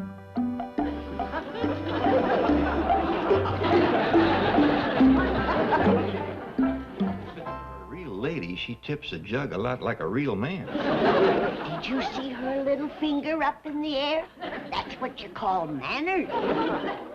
Either that or for hanging her empties on. Let's go upstairs and change her clothes whilst I try talking her in staying over for a spell. You won't have no trouble, Granny. What makes you think so? What she brung with her? You ought to see what's still out in the driveway. Yes, it could have been a very sticky mess, Miss Hathaway. I can't imagine Margaret meeting Adeline Ashley. Yes, your wife does behave as though anyone who didn't come over on the Mayflower is an undesirable alien. Look, I'm not even particularly anxious to shake hands with that female Paul Bunyan. Apparently there'll be no problem if your wife's going to be out of town. I was mildly magnificent with Mr. Clampett. I used a few clever phrases, some ambiguous statements. You lied to him. That's right. It's a simple matter of lie now or pay later. Mr. Drysdale's office. Yes, Mr. Clampett, he's right here. Oh, hello, Mr. Clampett. I just want to tell you how inconsolable Margaret was when she found out that she wasn't going to meet Adeline Ashley. Oh, she was just broken-hearted, yes. Well, perhaps we can get them together some other time. Today? Oh, yes, that would be great. Yes, she'll be thrilled. Yes. Goodbye. Well, the Queen of the Hillbillies is here, and I've got to make sure that Margaret meets her. And it's all your fault. How is it my fault? You answered the phone.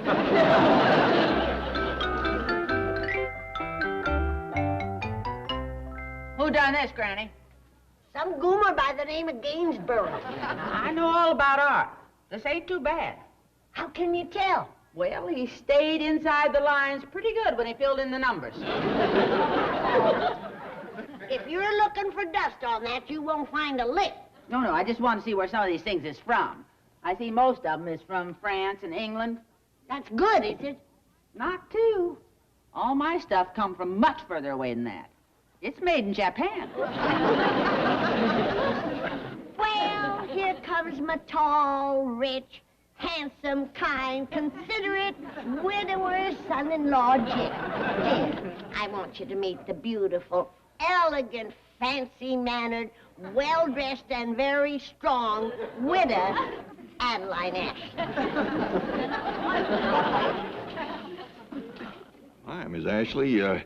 Hefting them blacksmith hammers sure has give you a powerful grip. Oh, Jim, I bet you say that to all the girls. No, he don't. You can believe me. Well, sit down for a spell, ma'am.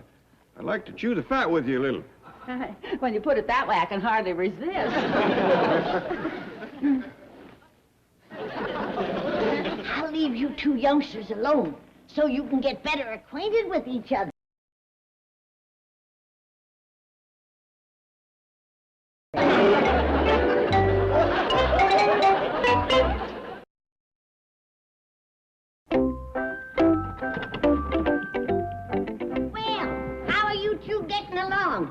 I bring you a little light refreshment.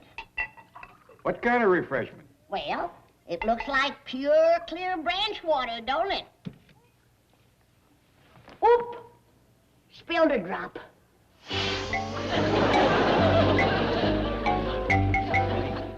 You take your rheumatism medicine out of here. But, Jed, it's my private stock. I told you, I don't want nobody drinking that. It's already been sitting so long that it's only good for blasted stumps. All right, Granny.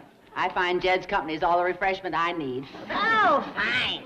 Then I'll put on a little mood music. Something to break the ice.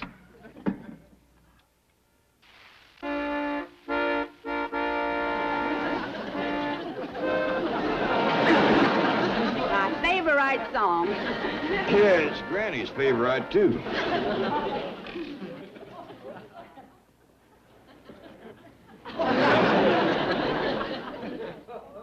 Well, let's get back to our next-door neighbor, Ms. Drysdale. Oh, do we have to? No. We could talk about you and back home. Oh, doggone. I clean forgot. After all you've been through, I reckon it's too painful to talk about. Oh, no. When my husband, what's his name, passed on. Tom? Yeah, Tom. Anyways, everybody says I'm still a prize catch. Oh, I'm sure you are. Where else are you going to find a woman that's a combination fashion plate and blacksmith? You turn my head with talk like that. Well, Now, Jed, we've known one another for more than 20 minutes now. Isn't there some little question you'd like to pop? Well, yeah. How do you shoe a mule? You know how to shoe a mule. Well, yeah, but not like you. They say that you're the fastest hammer in the hills. All right. Come on, over here. Now, lean against that. Now, I take the mule's hoof, like this here. Granny, are they holding hands yet?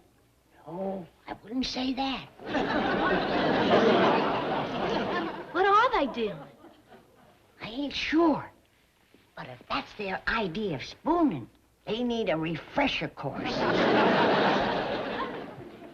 Chief, I hate to keep reminding you, but the Clampetts and Adeline Ashley are expecting a visit from your wife. Yes, and I was expecting you to think of a way to get her over there. Chief, I can't. Adeline Ashley is a hillbilly. I'm sure your wife would rather be introduced to Jack the Ripper.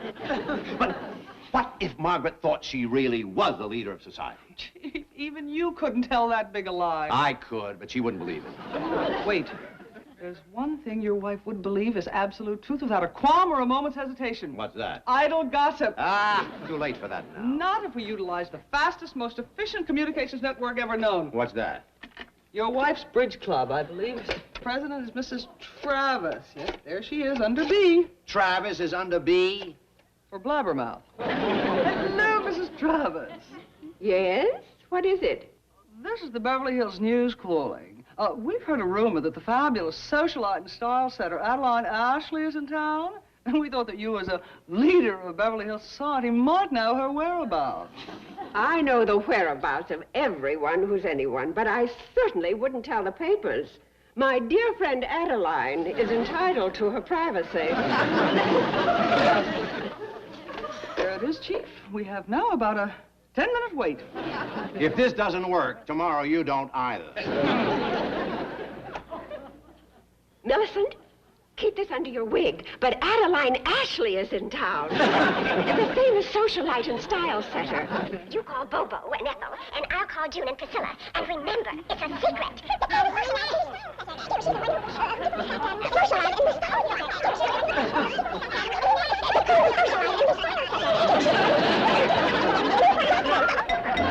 Almost 10 minutes now, Chief. This telephone scheme isn't going to work. Say, maybe I could blackmail Margaret into meeting this Adeline Ashley. I still have those snapshots of her in a bathing suit. Any time now. Yes? Oh, Margaret. What news? Adeline Ashley is in town. She's a legendary figure. Zillionaires. She has her own private fleet of yachts and a staff of ex-husbands to man them. Everyone in town is trying to find her and get her as a house guest. Do you know where she is, Milburn? Well, it's supposed to be a secret, but she's staying at the Clampetts. She must be one of those eccentric jet setters, Margaret, but she is a very good friend of the Clampetts and... Margaret?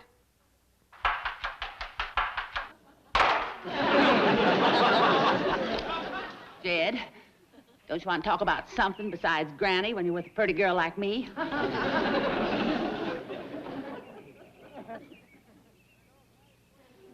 Turned off nice weather today, didn't it? Oops. I hope it's all right to meet you by now. Sure is, honey. Miss Ashley, this here is my daughter, Ella Mae. Howdy. Howdy doody. Howdy doody. Granny said you was a real fancy talker. Mercy. That's French for thank you. Oh, boy. Well, I'm feeding my critters now. Bye and mercy. Jed, you lucky man. Appears like you got the purtiest spinster in Beverly Hills. Ellie Mae ain't no spinster. She's just a girl. Oh, sure, Jed. It's just too bad I ain't here to help you raise her proper. You know, my daughter got married off at 13. There's a snapshot took at the wedding. What's that your husband's holding? Looks like a shotgun. You just come back from hunting. Here's he bagged what he was after. Dear, dear little Granny. How sweet you look today. One of us has been hitting the jug too hard. Oh, no, I've changed. I'm so sorry for all the things I've done in the past. And it will never, ever happen again. I want us to be close friends. I've been waiting for this for 6 years. Now I ain't so sure I want it. Please, Granny. All right, Miss Drysdale, we's friends. Good. Now may I meet Adeline Ashley? I should have known that's what you was after. Just wanted to invite her to be my house guest for a couple of weeks. Close friends. Your friendship is as phony as your eyelashes. Oh, please ask her. I'm going to, just to hear her say no.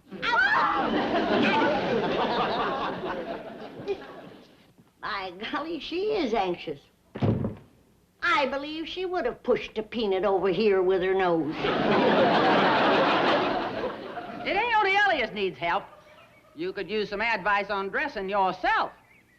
This is my Sunday best. Yes, but your outfit'd look a heap better if you was wearing spats with them boots. I'm obliged to you for your help. As your wife, it wouldn't take me but a minute to have you all looking just as classy as me. Now, how about it, Jed? Adeline, All right. I'm gonna stop playing coy. Guess I'll have to twist your arm a little. Marry me. I'm sorry, Adeline, but no. This is the holt I got my first husband with. Miss Ashley, you're trying my patience. I declare. First it was grabbing his boot in the parlor, and now this. I'm gonna have to give both of you spooning lessons. Our snooty neighbor over yonder, Miss Drysdale, wants you to be her house guest for a couple of weeks. I already know your answer. I accept. That's the wrong answer. I ain't throwing away my youth waiting for you to propose, Jed. I've already wasted half a day. Adeline, you mean you're going to stay over there with Miss Drysdale? Well, I got to get back to some sophisticates like myself. You know, the in crowd. Hey, wait! Let her go, Jethro. But look where she's headed. She won't see the Drysdale's fish pond. Let her go, Jethro. See? She got soaked. Yeah.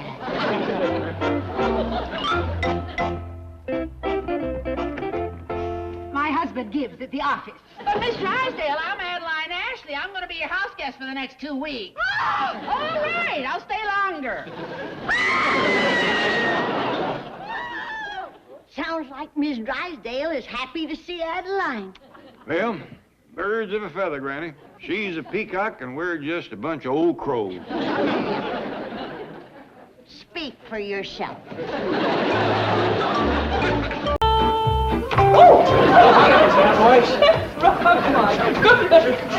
Oh, I'm sorry you got all tangled up in the rope. Well, I am rather helpless. If a man were to try and kiss me now, I couldn't resist. You couldn't? No, I'd be at his mercy. Don't worry about that. Ain't no man gonna kiss you while I'm here. Jethro, you are like a magnificent skyscraper with an uncompleted penthouse. Thank you. Oh, that reminds me, Dr. Twomley is most anxious to see you again. Well, I'm anxious to see him, too. He never did give me my certificate of health for school. Well, Dr. Twomley is not an internist or diagnostician. He works in the field of psychiatry. Well, as soon as he gets done working in that field and gets back to his office, I sure would like to see him. Well, I'm in his office now, but what I want to explain is... Hey, I better hustle down there right now. Miss Potts says without I have a doctor's certificate, I can't graduate into the 6th grade.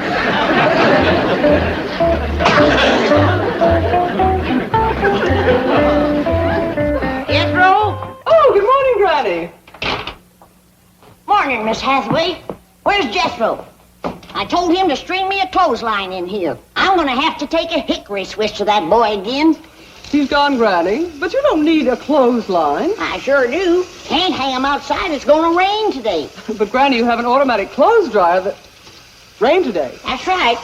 Well, I just read the weather forecast in the morning paper, and it says fair. Yeah, it's gonna be a pretty fair rain. Granny, the Government Weather Bureau says no rain today. Is that a fact? Granny? Oh, howdy there, Miss Hathaway. Howdy. Granny, your soap's hardening up real good. I best go out and start cutting it into cakes. It's gonna rain today. Miss Clampett, perhaps you can ease Granny's mind about this rain. Oh, that don't vex Granny none. She likes rain. Besides, it don't rain enough out here. It's not going to rain today. Who says it ain't? Well, the U.S. Weather Bureau. Who's he? If I had to narrow it down to one he, I guess I would have to say chief meteorologist. Well, yeah, them Indians is pretty good at reading rain signs, but I'll go along with Granny. The United States Weather Bureau does not depend upon rain signs.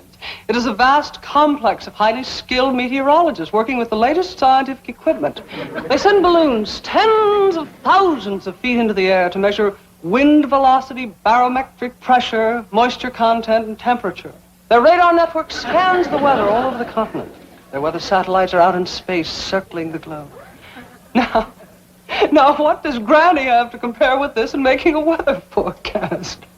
Twinges. Them little stabbing pains in her bones. I know what twinges are, but they can hardly be considered dependable weather prophets. I reckon they're as good as balloons. Granny's got other ways of telling when rain's on the way. She studies ants and spiders and listens to the way the owl hoots and other things. I'm afraid superstitions and omens cannot compete with knowledge and experience. Well, I'm glad you're coming around to our way of thinking. Where's Jethro? Granny's going to want him to tote that soap in before it rains. He's gone to Dr. Twombly's office. Good. He's going to need that health certificate at school.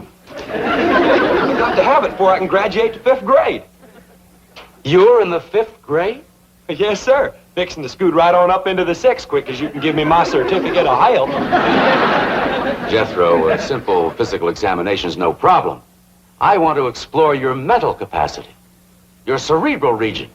Should I take off my shirt? No. That won't be necessary. Just make yourself comfortable on the couch over there. Well, what did you do to your thumb? Oh, I have a patient who thinks he's a dog.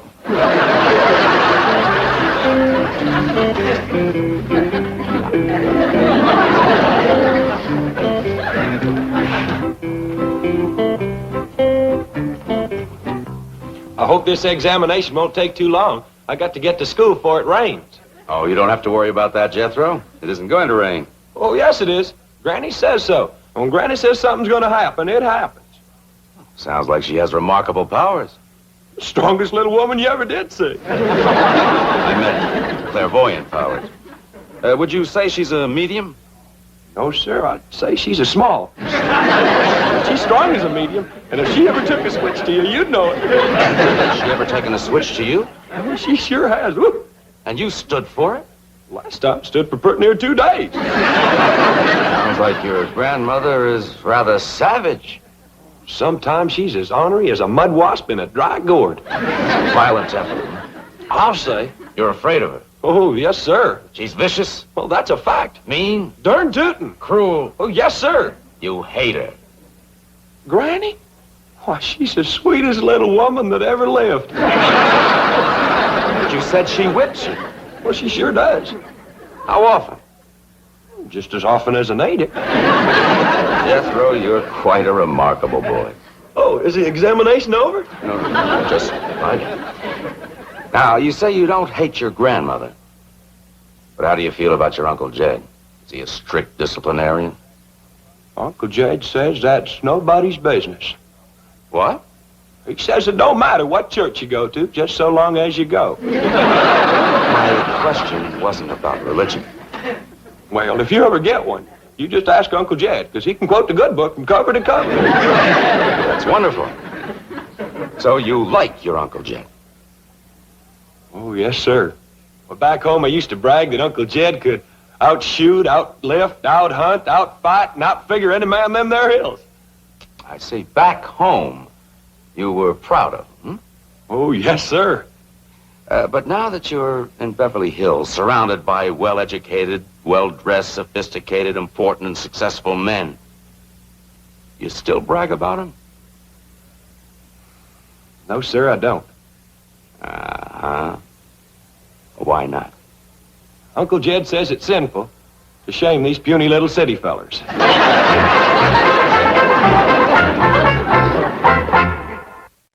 Miss Hathaway, how well well do you know that there, Dr. Twombly? Well, I'm not a patient of his, but he has a very big reputation. I think I know how he got it. What do you mean? I wasn't in his office for 2 minutes, and he tried to lure me to his couch. Well, he does that with everybody. He's a psychiatrist. Yeah, he admitted that to me, and I told him he ought to try to get himself cured. Psychiatry is what he practices. Well, he ain't going to practice on Pearl. Now then, Jethro, as I've already explained, sometimes we have hostilities and aggressions which are so deeply hidden from our conscious mind that they reveal themselves only in our dreams. Now, please, try again to recall for me a few of your dreams.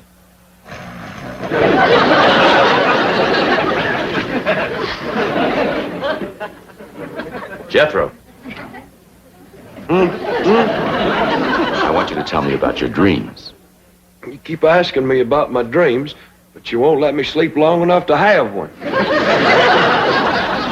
Let's forget about the dreams and go back to your conscious relationship with your family. Now, we've established that you love your mother, adore your grandmother, and worship your Uncle Jed. How do you feel about your cousin Ellie Mae?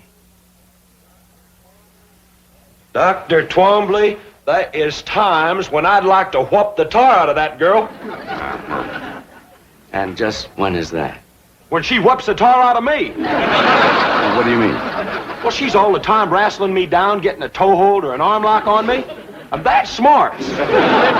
You mean to tell me that that beautiful and fragile-looking girl can engage you in combat and emerge victorious? No, sir. But she can whoop the tar out of me wrestling. And that makes you angry? You bet. You want revenge? Yes, sir. She disgraces you? Yes, sir. Shames you? Yes, sir. And you hate her? Ellie Mae?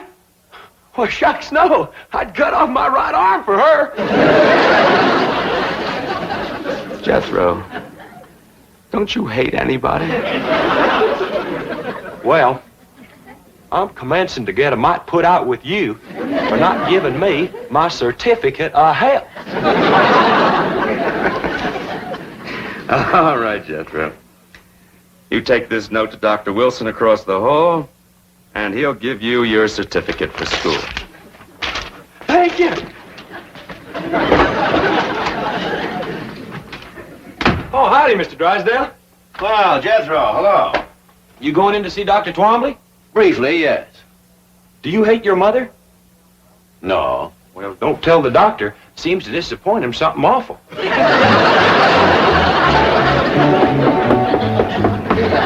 in.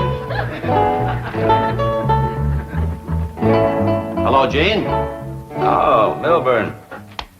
Oh, biting nails again? Your wife was scheduled for this hour. Yes, I know. She just called me from the beauty parlor. She's running a little late there and felt she needed that more than this. And I have to agree. Your wife's doing fine.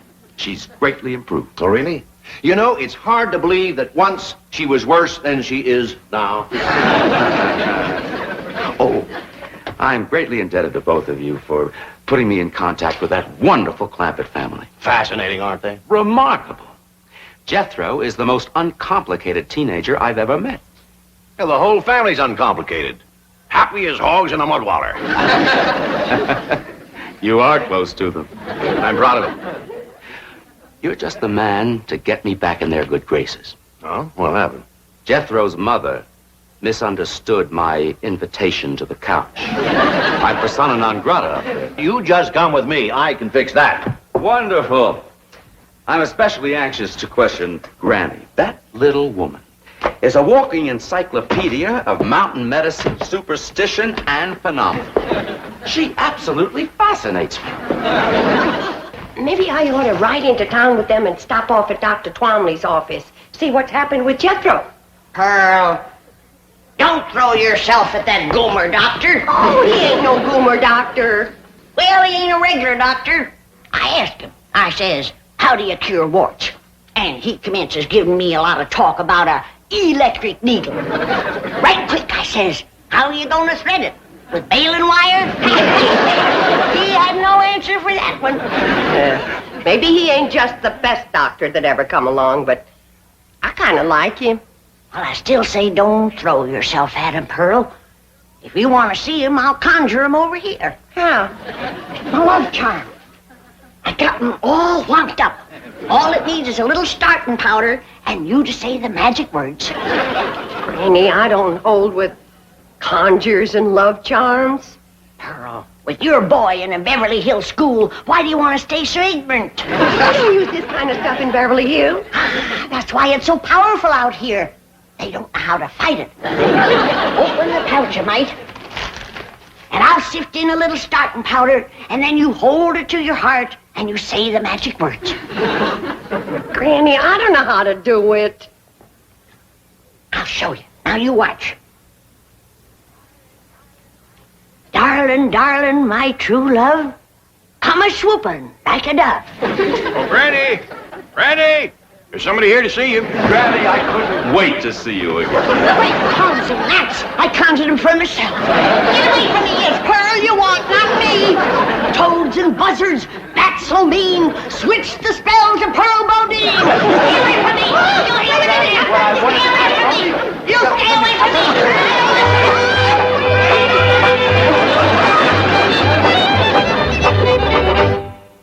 But, Mr. Clampett, you don't understand. I just calm down, Dr. Tormby. Over here and sit on the sofa while you get a grip on yourself. Well, I'll be getting back to the bank, Gene. I see you're in good hands. No, Milburn, wait. What's going on? Explain it to me. He explained the behavior of these uncomplicated people to Beverly Hills' leading psychiatrist. No, Milburn, wait. Sorry. I want to pick up my wife at the beauty shop before the rain. Rain? What rain? The forecast says clear. You'll learn. So long, scientist. Mr. Clampett, I am perfectly all right. All I want to do is see Granny. I know that, but you gotta control the urge till she can break the spell. What spell? The one she throwed on you by accident. I'd like to talk to her about it. You would, but just simmer down a little first. I told you that love charm would work twice as powerful on these Beverly Hills men. I can't believe it. I just can't believe it. I tried to switch it over to you, but it had too strong a hold on him. I'll have to break the spell now with my letting go powder, and then start all over for you. Now, understand me, I don't blame you for the way you feel. Ain't no finer women growed in the whole world than in the hills back home. Now, you take my cousin Pearl.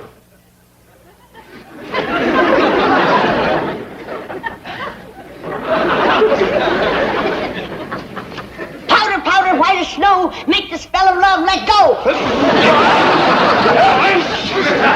spell is broke, Jed. You can let him go now.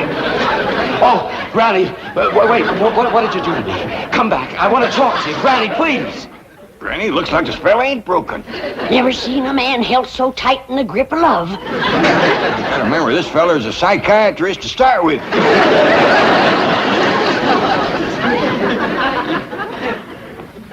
Now stay right where you are, Doctor. I'll bring Granny in to see you just like I promised, and Pearl, too.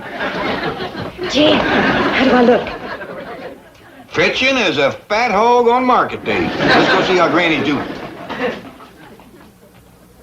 Granny.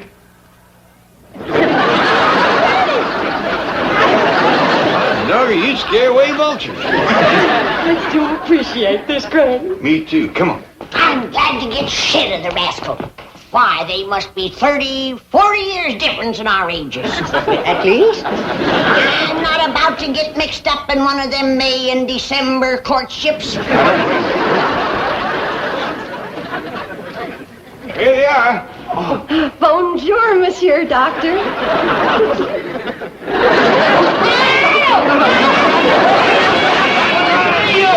You didn't let... I never got... you didn't let... Pearl, I never see a spell to beat this one. I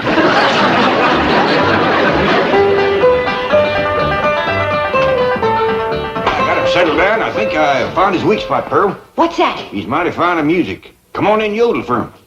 Jed, I just can't bust out yodeling for no reason. Well, don't worry. I'll lead you into it real natural. Well, I just hope it helps to get his mind off Granny. Me too, Pearl. I'm getting awful tired of that young feller chasing me. Why, there must be 20 years difference in our ages. At least. By dingy's daisy, it was your love charm that got him started. But maybe it's your own charm that keeps him going. Say, Dr. Twombly, did I ever tell you about my cousin Pearl here being an extra fine cook and housekeeper? Yes, you did. Did I tell you about her dressmaking? Yes. Sock darning and shirt mending? Yes. Well, speaking of yodeling, at least, Pearl. Ever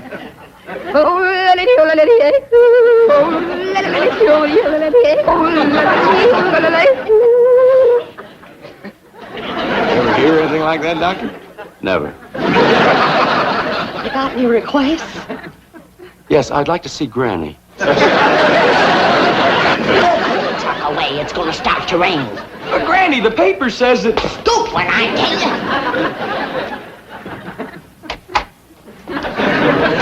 Did I hear Jeff? Oh, here you are, Granny. Thank goodness. At last, maybe we can be alone together for a little while. I've got so much to talk to you about. Before we begin, I want to remind you that I ain't no spring chicken. I couldn't care less. I'm glad you're the age you are. Well, you ain't exactly just hatched out of the egg yourself. So much the better.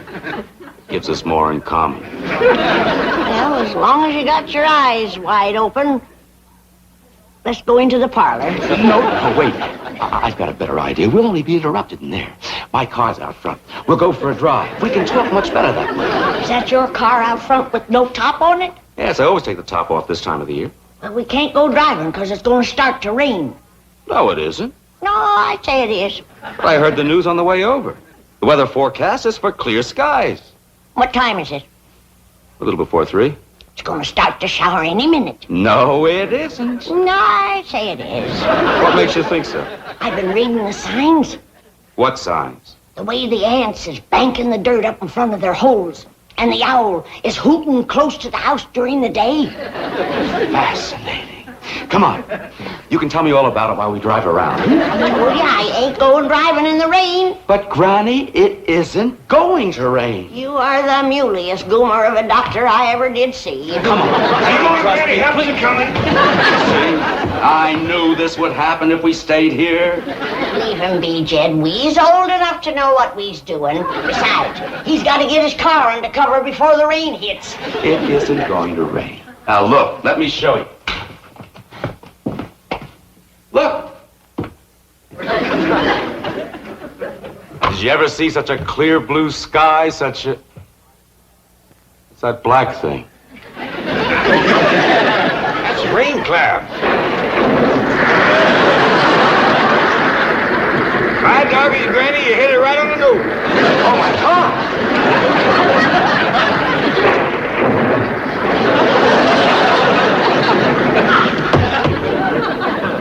That poor fella's gonna get soaked, but I reckon a cold shower won't hurt him none. Might even broke the love spell you throw it on him, Granny. Oh, I don't care about that no more. Things wouldn't have worked out between him and me no way. Well, what do you mean? He's too old and set in his ways. What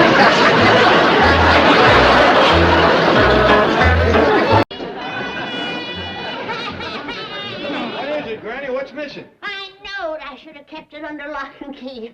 Letting it lay out there in the open like that was too much temptation. Well, what's missing, Granny? They didn't even touch the silver. Headed right for the valuables. Over 50 bars of my homemade light soap. Granny, good as it is, I don't know nobody who'd risk jail to steal your soap. Just name any movie star. Why, they'd do worse than that.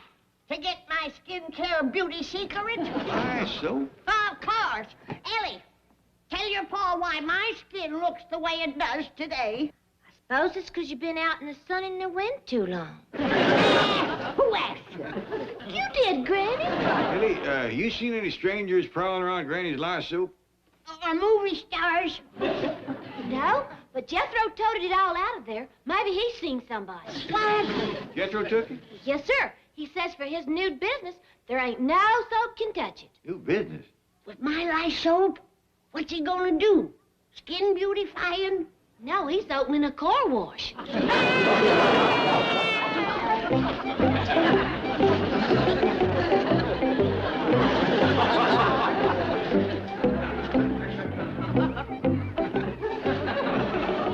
right, Bessie, we's all set for my grand opening. You ready to take off with my advertising campaign?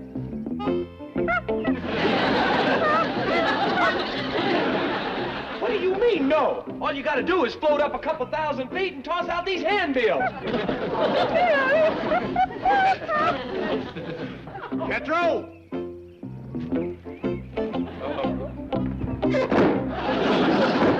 Howdy, Jet. I was gonna wait till I had the first customer before I called you, but what do you think of my new car wash? Well, sometimes you act like you got grits for brains. You know how many of these places there already is in Beverly Hills? Not like mine. This is the only one in the whole world that'll wash your car in just 5 seconds. It is. Yeah, that's because I'm the only fella that's smart enough to think of dunking them. Dunking them? Yeah. It gets the car spanking clean, top and bottom. It's my own invention. You see, I just put the car in them chains over yonder and hoist it up with them ropes. It's hooked up to this block and tackle at either end. Then I just haul the car out over the water and slacken off and drop it in. Then I just slush it around a little bit and lift it out over to this side and let it drip dry.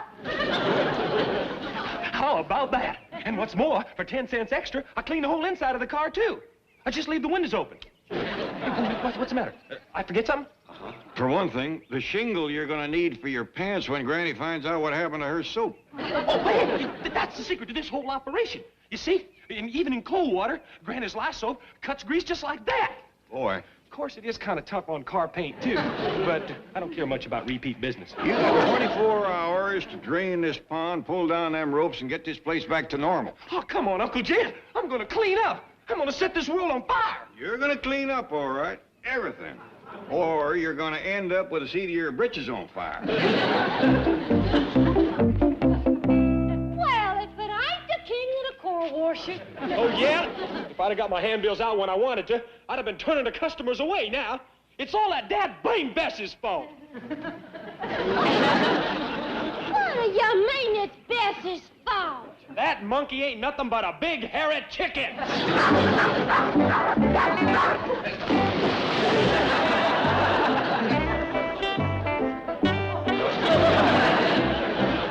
right, Jed.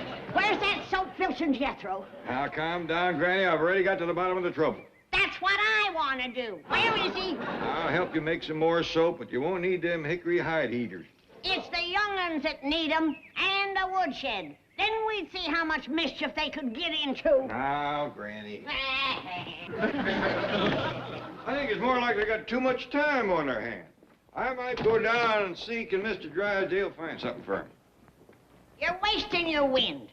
The couple of times you did put 'em to work, they were back home the same day. I know. I figure betwixt Ellie's secretarying and Jethro's ciphering, they made the other workers look sluggish. Oh, Granny, I think it's on account of they remind him of his lost youth. Lost youth? Yeah. One day after the young'uns had worked down there, he told me it was like being back in Wall Street on October Friday in 1929.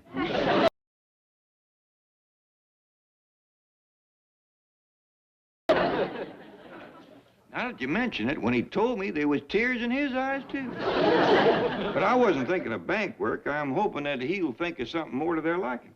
Well, you're going to have trouble with Jethro. I don't know of nobody that's looking to hire a professional eater. Well, we'll come up with something.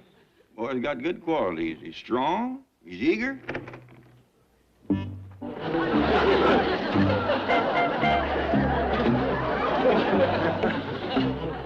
There's another good quality. He's clean. Good morning, Miss Hathaway. You remember my nephew and namesake, little Milburn Drysdale? How do you do, Miss Hathaway? Hello, Milby. His parents asked me to keep an eye on him for a few hours while they're gone. Where have they gone? Europe. Oh, Chief. Oh, I'm just taking care of him for the day. Tomorrow he starts boarding school. Milby, why don't you go in my office and play? I'll be right in. Yes, sir, Uncle Milburn. Oh, he's a fine youngster. A Credit to the Drysdale family. Chief, how did you get stuck with keeping that miserly little monster again? Just a minute, Miss Hathaway. Last year, when you took care of Milby, he was just going through a transition phase. I know, like the wolf man. Oh, come on now, he's a fine lad. He is a grasping, avaricious, crafty, conniving little money grubber. Yes, everyone says he reminds them of me as a boy. At the age of 6, when other little kiddies were playing hide and seek, Milby had started his first business. So every kid has a lemonade stand? Milburn opened a pawn shop. Look, Chief, he needs other interests. He needs to go places and do things with someone he looks up to. So someone big and tall and strong. I agree. You can have him all day. Never again. But I can't get away. You've got to take care of him. Not even if you give me a whip and a chair. Well. Oh, hello, Uncle Milby. I hope you don't mind my borrowing this book from your desk. Oh, not at all, my boy. Ah, a sympathetic look at Ebenezer Scrooge. That's one of my favorites. Now, what would you like to do today? Well, a real fun thing is making money. Good lad. I'll bet you're saving to buy a new bicycle. No.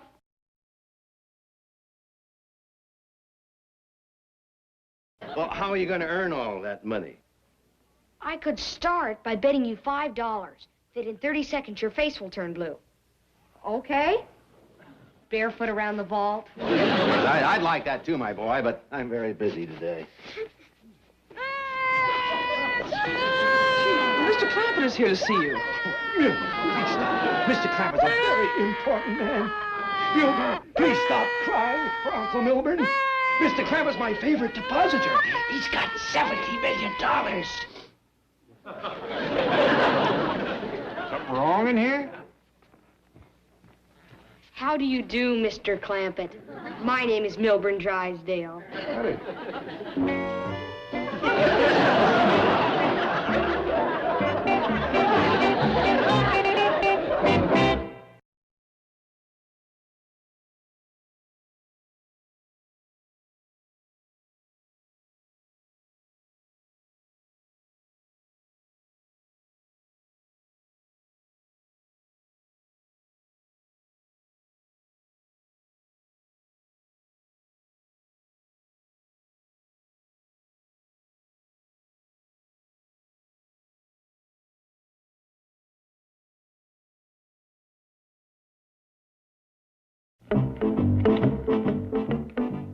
Now, Mr. Clampett, as I understand it, you're worried Jethro and Ellie may have too much time on their hands.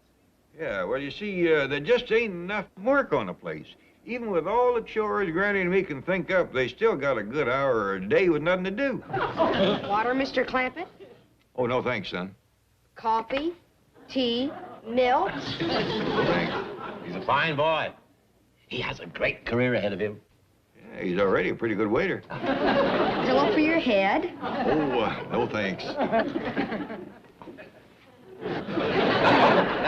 That's fine, Milby. Now, why don't you sit on the sofa and read, huh? Oh, it's all right. I have my bank book. Well, now, getting back to the young'uns. Ellie is kind of a problem. You see, once you toss out secretary... Yes, let's toss that out. And when you come to Jethro, there's say, you don't know anybody that needs a professional eater, do you? No, but don't worry. I'll come up with something to suit his talents and education. Good. Well, he said he'll take anything at all, as long as it's a executive job. All right. Well, you'll have to give me a little time. We're pretty swamped here today. I'll even have to find somebody to take care of Milby for me. Well, why couldn't he spend a day over at my place? Please, Uncle Milburn. Please, if I can. I think it'll be all right. Yippee! Thank you, Uncle Milburn. And you'll be giving Ellie a job at the same time. She'll be your babysitter. She's waiting outside. I'll go fetch her in. Did you say a babysitter? For me? Yeah. Here she is now. But I'm 11 years old. Of course, I'm very insecure. Ellie, you got a job. You're going to babysit little Milby there. Howdy, Milby. You're the first human being I ever babysat for. Well? Yeah, but I ain't worried, because I'll just pretend you's an oversized monkey. Hey, Miss Jane, I got me a job babysitting Milby here. What can the chief be thinking of? All right, Milby, you win. I'll take care of you instead of Ellie Mae. You've got to be kidding. Come on, Milby. We called Granny, and she's all excited about you coming. I'm looking forward to meeting her. I'll be up to check on you later, Milby. Be on your best behavior now. Yes, sir, Uncle Milburn. Well, come on, Milby. Boy, you're as cute as a little old bunny rabbit.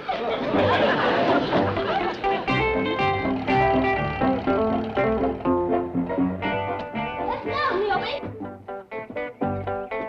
Well, there you are, Milby. Make yourself to home. Boy, would I love to go into the escrow in a place like this. Sorry to disappoint you, Milby. It's got 32 rooms and 14 baths, but I don't think it's got an escrow.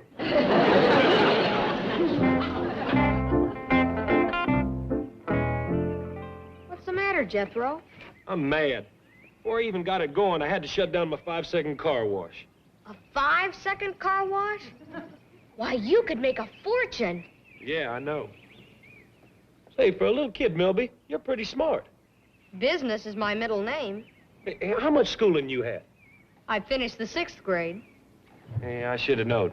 You can always pick out the fellers with the higher education. I'm a 6th grade graduate myself. Hey, Milby, how old are you anyhow? 11. 11? And clean through to 6th grade? You must have started school before you could walk. Though she had awful easy teachers. Granny. Wonder where she is. I don't know. You try to catch her and I'll look upstairs. Okay. Granny! All right, I'm coming. Where is the little tyke?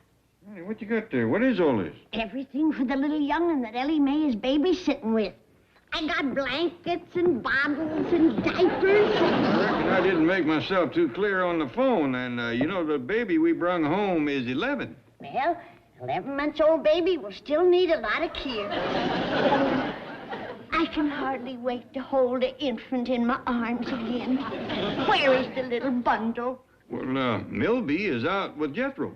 You left him out there with that big clock. Jethro, carry in little Milby and be very careful with him. Granny, little Milby is a big boy. Here he is. Hi. He is big for 11 months, ain't he? Almost as big as Jethro was at that age. Wait a minute. You ain't no little baby. That's what I've been trying to tell you, Granny. Milby's 11 years old. How do you do, Granny? My name is Milburn Drysdale. You're named after Mr. Drysdale? Oh, not quite, Granny. Milby's middle name is Business. Milby Business Drysdale. That's a real high tone. Come on out to the kitchen, have some milk and a piece of pie. I wonder if I could have Jethro show me around the house first. Well, all right. When you're through, come on out. Hey, Milby, you mean you was turning down a piece of pie for a look around the house? I thought you was an educated man. Look at this. Well, what about it? Just an old vase. It's a Ming vase. Oh, it's for flowers. Jethro, Ming is a famous Chinese dynasty. Well, maybe so, but they's out of business by now. Mr. Drysdale says that vase is a couple thousand years old. I'll give you $1 for it. $1? For a couple thousand-year-old vase? I can't slicker you like that. Then sell it to me for 50 cents. Well, okay, sucker. Don't say I didn't warn you.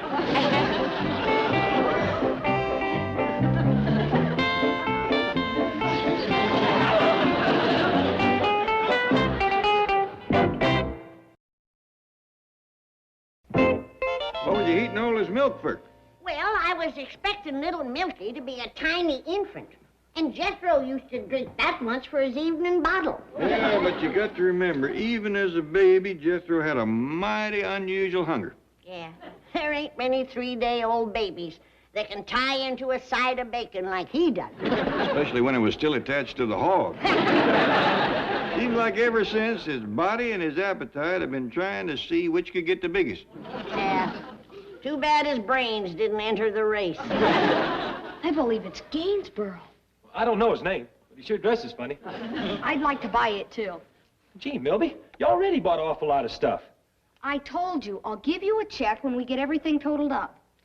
Okay, but, gee, I can't help feeling I'm taking advantage of a little kid. I mean, you're giving us $5 for this thing and don't even give off decent lies.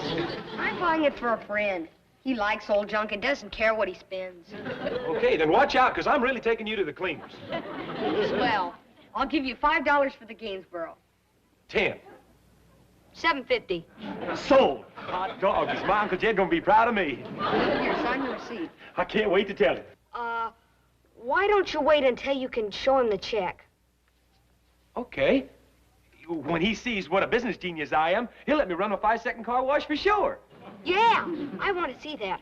Will you show me how it works? Right away. I'll flag down the first car I see and be ready for you in 5 minutes. I'll be in the mortgage department. There may be a foreclosure.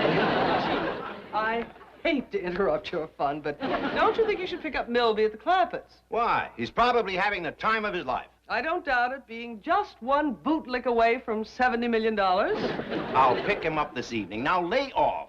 He's just a normal, high-spirited youngster. Is it normal to be kicked out of 3 military schools in 1 year? It happens. For usury? I don't care what the law says.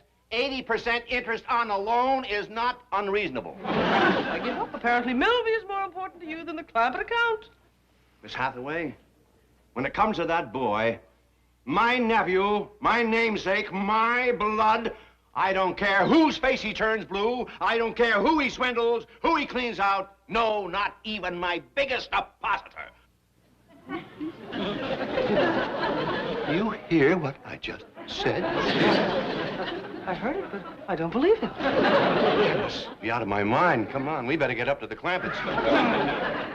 When we get back, I've got to take a complete rest, a vacation.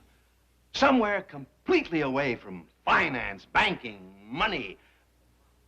Maybe I'll go up to the mountains. Pan for gold.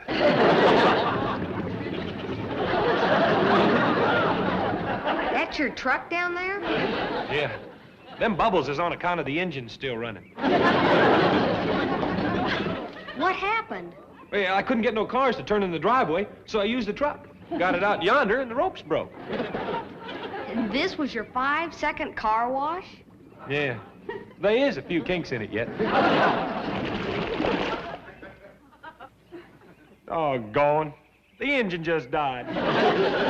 Gee, I was counting on you hauling away the things I bought with that truck. Oh, I'll get it out. Well, I'm sure glad I drove such a hard bargain selling all that stuff to you. At least I'll be able to show my Uncle Jed I done something right. But remember, you won't show him until I'm gone. You have the check, right? Hey, how does a little kid like you get all your money anyhow? I use my head. For instance, this morning, I got $5 out of my Uncle Milburn. Nothing to it. How'd you do that? Cost you 50 cents to find out. 50 cents? For a way to get $5? It's a deal. Pigeon, I mean, partner. Hey, Uncle Jed, Granny, I just found out the best way to make $5 you ever heard of. Well, what is it? I'll show you. I'll bet you $5 that in 30 seconds, your face is gonna turn blue. Jethro, I ain't a gambling man. Go on, Ched. It's a sure thing. All right, I'll bet you. Okay, here we go.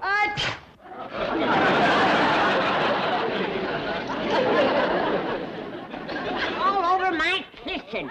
How dare you come in here and make a mess like this, you big funnel brain! Hey, now, wait a minute, Granny. I didn't Hey, you big cabbage head! Granny! Jethro, I told you to stay out of trouble while Milby was here. What have you been up to now? Well, do you want to hear the good or the bad news first? I got a feeling either way I'm gonna need my switches. Now, you come on right over here and sit down. Well, reckon we might as well get the bad news out of the way first. Well, it ain't that awful. It's just that I dropped the truck in the cement pond. Where's the switches? Stay right there, Granny. I'll fetch them. Hey, now, hold on. Wait till you hear the good news. Oh, you'll forget all about the bad. All right, start them jaws a-hopping fast. Yeah, well, you know how this house is full of bric-a-brac and junk and paintings and stuff? Most of it hundreds of years old and just cluttering up the place? Well, I unloaded almost a half a ton of it on that little Milby. You what? And he's not only taking it off our hands, he's paying almost $200 for it. How about that? Look at there. The good news just knocked her right over. Reckon I don't get no switching now, huh, Uncle Jim? Not for the bad news, no, but you're gonna get a first-class rump roasting for the good.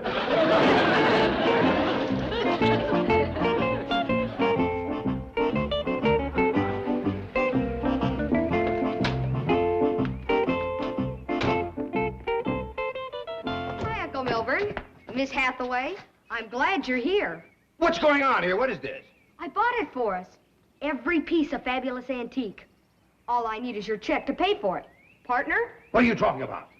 You're gonna be proud of me. I conned it out of these hillbilly hicks for less than $200.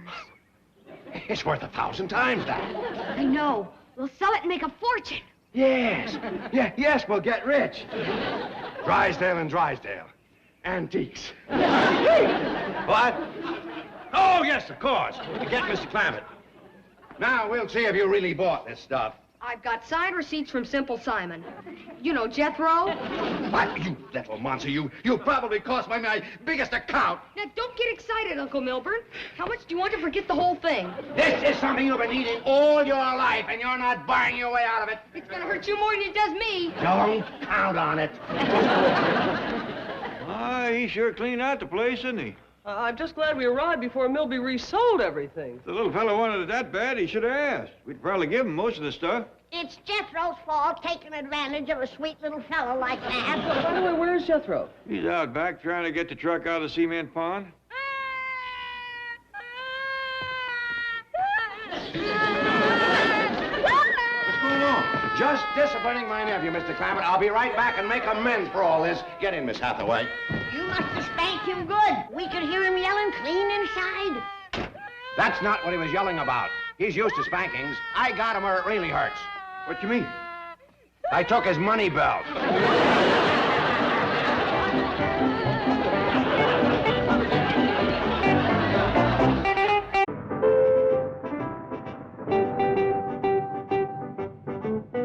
There it is, son. Well, would you look at that? You done inherited yourself a mess of castle, Paul. It's gonna take a mess of mopping to keep it clean, Jen. Must be 10 acres of floors to scrub. You are the royal granny. You can command oath to do that work. Okay, you're it. I'm a knight. I got to gird my loins and go to rescuing damsels. And me too. Ellen May, you... youngin', I reckon we all got to pitch in on the chores. Granny's going to be busy doctoring Cousin Marcus. But, sire, that castle's likely swarming with Saxon dogs. Oh? Yeah, that's what us ruling class calls servants.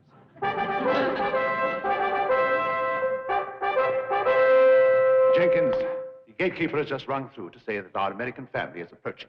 I want the entire staff to line up in the courtyard at once. Yes, sir. I'll summon them immediately. Oh, and Jenkins, alert them that American millionaires are apt to be a bit eccentric, so we must indulge.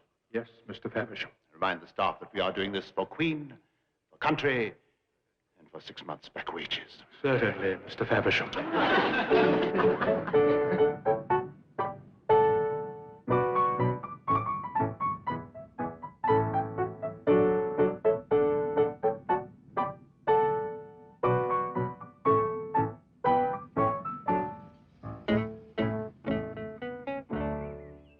What do you think, Granny? It'll look much better after we've whitewashed it. Whitewashed it? Jethro, you help Mr. Bradshaw with the bag. Can't I get you two wheat benders to understand? We don't got to do no more work. We got oafs and naifs and serfs for that. They do everything, Jethro? Of course. If they don't, we flog them. Hush that kind of talk, boy. But royal folks is always flogging serfs. It's a sport of kings. We get tired of flogging them, we just drag them to the dungeon and pile them up on a rack. I'll say that's enough. Hang them by the thumb, boy. Look yonder. They heard you. Royal Mouth has done it again. Come on back, everybody. Jethro was only funning. I'll handle him, sire. Hold you Saxon dog, or I'll take a flog to you.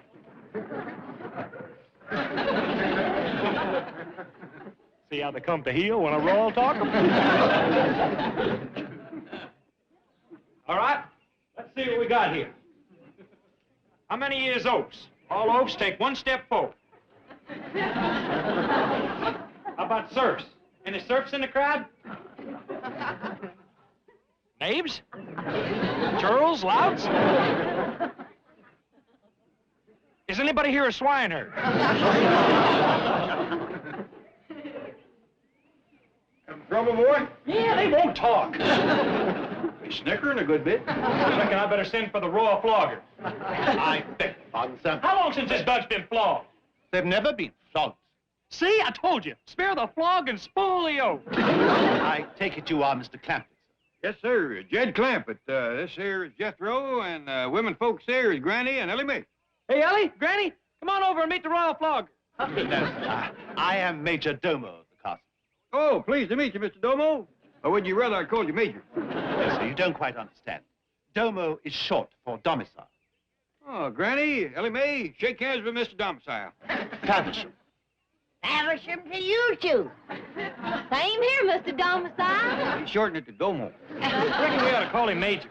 Major will do nicely. All right, well, I got to get busy and go tonight. Come on, Ellie, you can help me with my armor. Oh, say, Major, hey, is there any limit on dragons?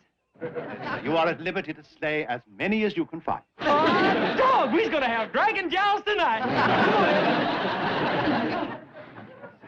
You're quite a jokester. When it comes to eating, Jethro, don't joke. You haven't met the staff, have you? Faversham, everybody. Faversham.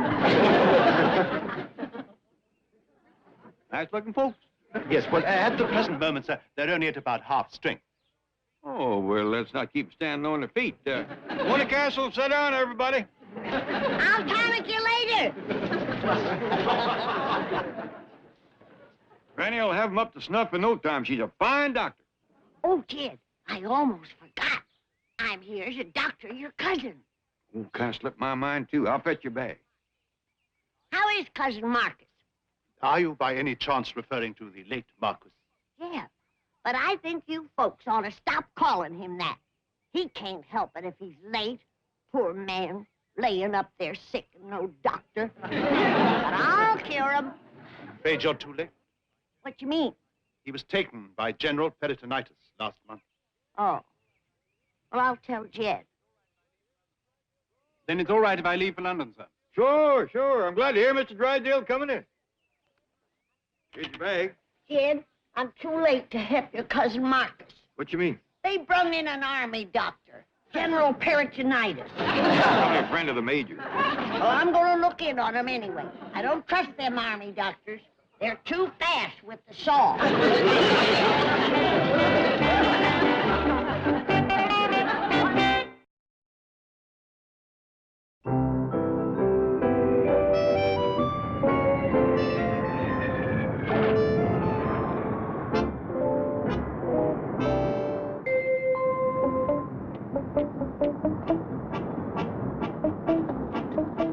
Here you are. One for you. Thank you, sir. Welcome to England, Mr. Drysdale. I'm Cedric Giles Evans. Oh, well, how did you know me? I've been watching you hand out your bank calendars. Oh, yes. Makes it a business trip, you know. Deductible. Here, have one. Oh, thank you. I thought your secretary, Miss Hathaway, was coming along. Well, she chickened out at the last minute. She refused to be seen in the outfit I bought her to wear around London. Said she'd be embarrassed. Miniskirt, eh? No, a sandwich sign. Oh, it would have been great for your tourist trade. It said, spend your money freely, Yank. Borrow more at the Commerce Bank. Pity she backed out. I brought it along. See, you don't suppose I could get one of those guards at Buckingham Palace? No, definitely no. Well, it was just a thought. Well, how's England been treating my hillbillies? I'd say very well. How they're treating England is, of course, another matter. In trouble? That's a pretty good word for it. Disaster is another. To begin with, customs impounded Gary's medical supplies. Don't tell me she's been trying to practice medicine here in England. The first patient is the late Marquis. But he's dead. Quite. However, we haven't been able to communicate that fact to Granny.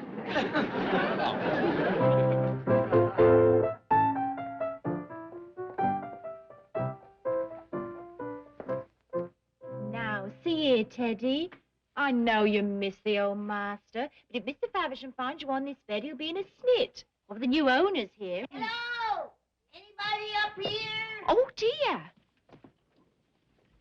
Be very quiet. Howdy, miss. I'm looking for the Marcus's room. This is the room of the late Marquis, Mom.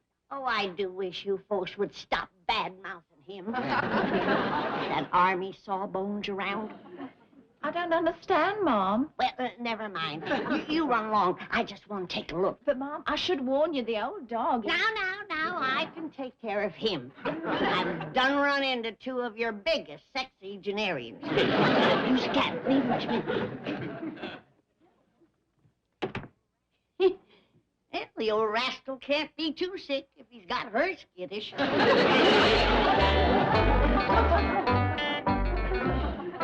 Cousin Marcus, I'm Jed's kin from across the water. I've come to help doctor you. How does that set with you?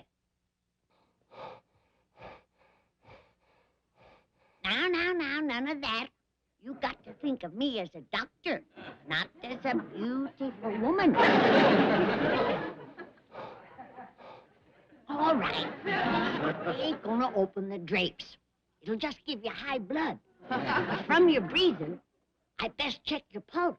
Now, give me your hand. But don't get grabby now.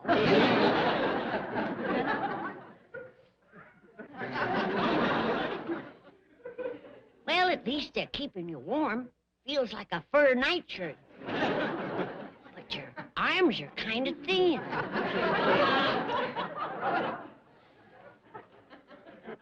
And them nails needs trimming something off. Let's see if you got a fever. They've let your hair grow down over your eyes. Heaven knows how long since you've had a shave. I never did see the likes. Treating sick folks like this. It's terrible. It's terrible. Marcus, you're at death's door. Oh, now stop the whimpering. I'm gonna save you.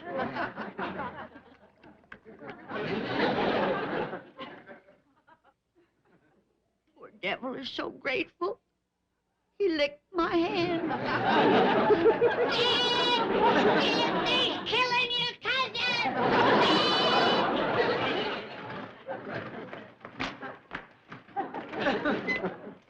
How do we look, Ellie? Well, if you was smoking, you'd look like a pot-bellied stuff. You go to assassin all night. This here armor makes me invincible. What you mean? It means you can't hurt me. Hey, go ahead and hit me, I'll show you.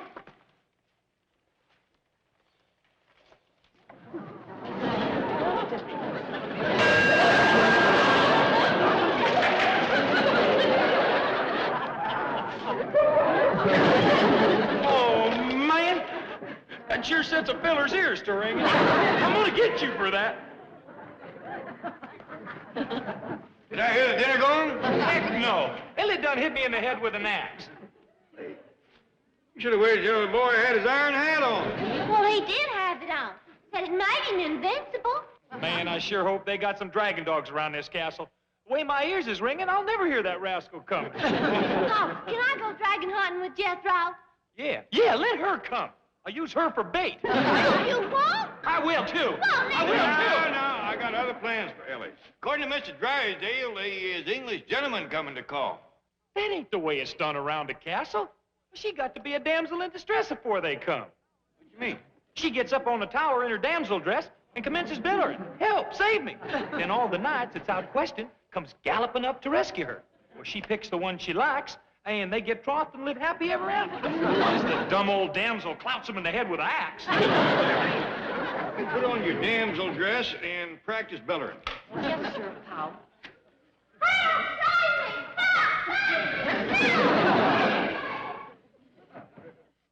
I think I'll put an edge on this and split some kindling. We got a lot of fireplaces in this castle. Oh, please, I mean, prithee, sire, don't do that. You think King Arthur would split kindling? Oh, I can't see. No. He'd just summon a royal kindling splitter. I don't mind doing it. But it ain't night's work. You got to save your strength for slaying dragons, rescuing damsels in distress, and lifting a siege. What's a siege? I don't know, but they's heavy. Even Lancelot and Galahad in that bunch had trouble lifting sieges. Maybe that's what this is for. Your cousin Marcus is laying upstairs with one foot in the grave. Did you find out what he's got? Yeah, a rotten doctor. I better take over or he'll die of neglect. Well, now, Granny, I spoke to the major about you doctoring, and he said forget it. They got something here called socialized medicine. Yeah. Cousin Marcus needs medicine, and the doctor's out socializing. Hey, he's alive! Jethro! Well, what's he doing in that tin suit steering boat? There's no two ways about it. I got to get me a dragon dog. I can't hear nothing. Granny, I'd best get this invincible night off dragon hunting before you women kill him. But, Dad, what about cousin Marcus? He's got to be saved. If you want to save him, keep him away from her. You're the next kid, Jed. Tell me I can take the case before it's too late. All right, Granny. Hang on, Marcus. I'm coming. I never know how he's gonna save you.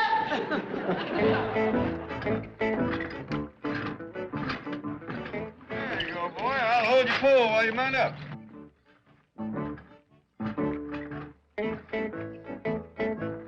If you run across any other night, be sure and tell them about your cousin Ellie. Okay, sir. Look out, dragons. Here I come. Yee-haw! Look out, Jethro. You got your pole sideways. You ain't gonna clear the side of that. Look out!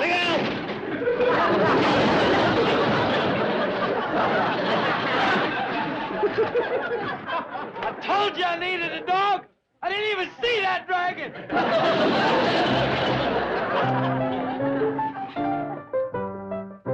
I'm put near there, Marcus. Don't give up. Oh, case is too hopeless for me. Many's the time I've snatched folks back from the valley of the shadow, and I'm gonna do the same for you. No! Dad, the dog is done at your cousin. I'm making you money snatcher. Get him off, kid! Murder! Murder!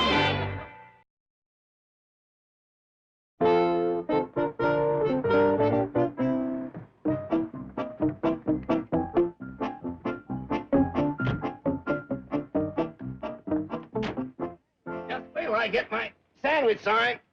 Mr. Drysdale, surely you're not going to wear that. Oh, no, of course not. Oh, good. My colleagues are waiting to discuss the estate. Oh, here you are, Bradshaw. And walk slowly. Oh, no, please, sir. This is the most conservative neighborhood. And the law courts are close at hand. Oh, excellent. Let's go talk to the judge about my bank reform plan. Mr. Drysdale, England is not going to bring back debtors' prison. What about the rack for bad check artist? Flogging for overdrawn accounts? Not a chance. You know, I may change my mind about opening a bank here. You people destroy a man's incentive. Charles Evans, sir. Yes? What is it? It's Mr. Faversham calling from the castle. He said it's most urgent. Right. Bring in Mr. Drysdale. What's wrong with the castle? Well, I know this sounds incredible, sir, but I got the impression they were being attacked by dragons. Dragons? Well, I thought I heard Mr. Faversham say that they had unhorsed Jethro, but it was difficult to tell because there was a young lady calling, "Help, save me," and another lady screaming murder. Quick, to castle. Help! Save me! I'm a damsel in distress! Rescue me, somebody! How's it going up there, Ellie? And I ain't going worse shucks, Paul. Seen any knights headed this way? No, sir, Paul. There ain't a knight in sight. And I'm getting awfully tired of just... Wait a minute, I see one. And he's riding through the woods, lickety-split. Commence bellowing, Ellie. Help! Save me! I'm a damsel in distress. Who dragon? Who dragon? Who dragon? Come on out, you dragon! Too late, Paul. He just run smack into a low limb and got scraped off his horse. Forget him, Ellie. That's Jethro.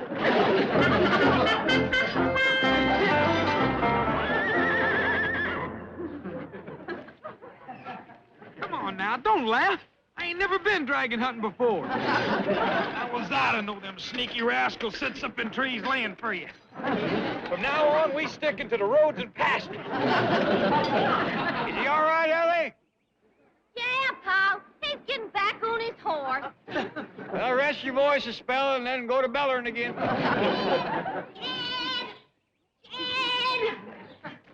Jen, I've been looking all over the castle for you. Did you see a great big shaggy dog pass by here? What, is he one of them dragon dogs? Yeah, he's dragging what's left of Marcus. What? Jed, I want to break this to you gently. That dog has ate your cousin. It's true. Grant, there wasn't much left of him, but it's a terrible way to go. I just can't swallow this story. Well, the dog didn't have no trouble swallowing Marcus. And we gotta find him. Ah, yonder he is. Well, don't just stand there grinning, Jed. He's gnawing on your cousin. Granny, that dog has just got hold of a big old ham bone or something. That's Marcus. I beg your pardon, son. We'll prove it by Mr. Domo.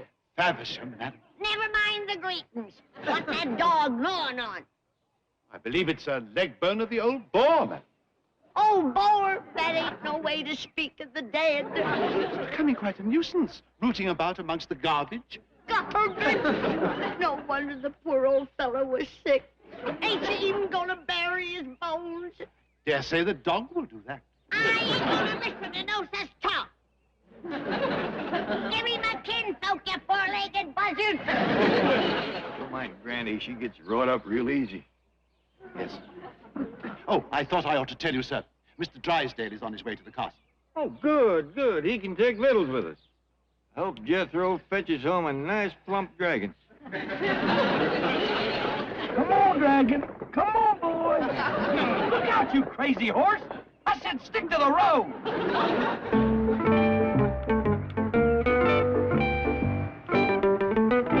What's the idea of slowing down? I'm in a hurry. Sorry, sir.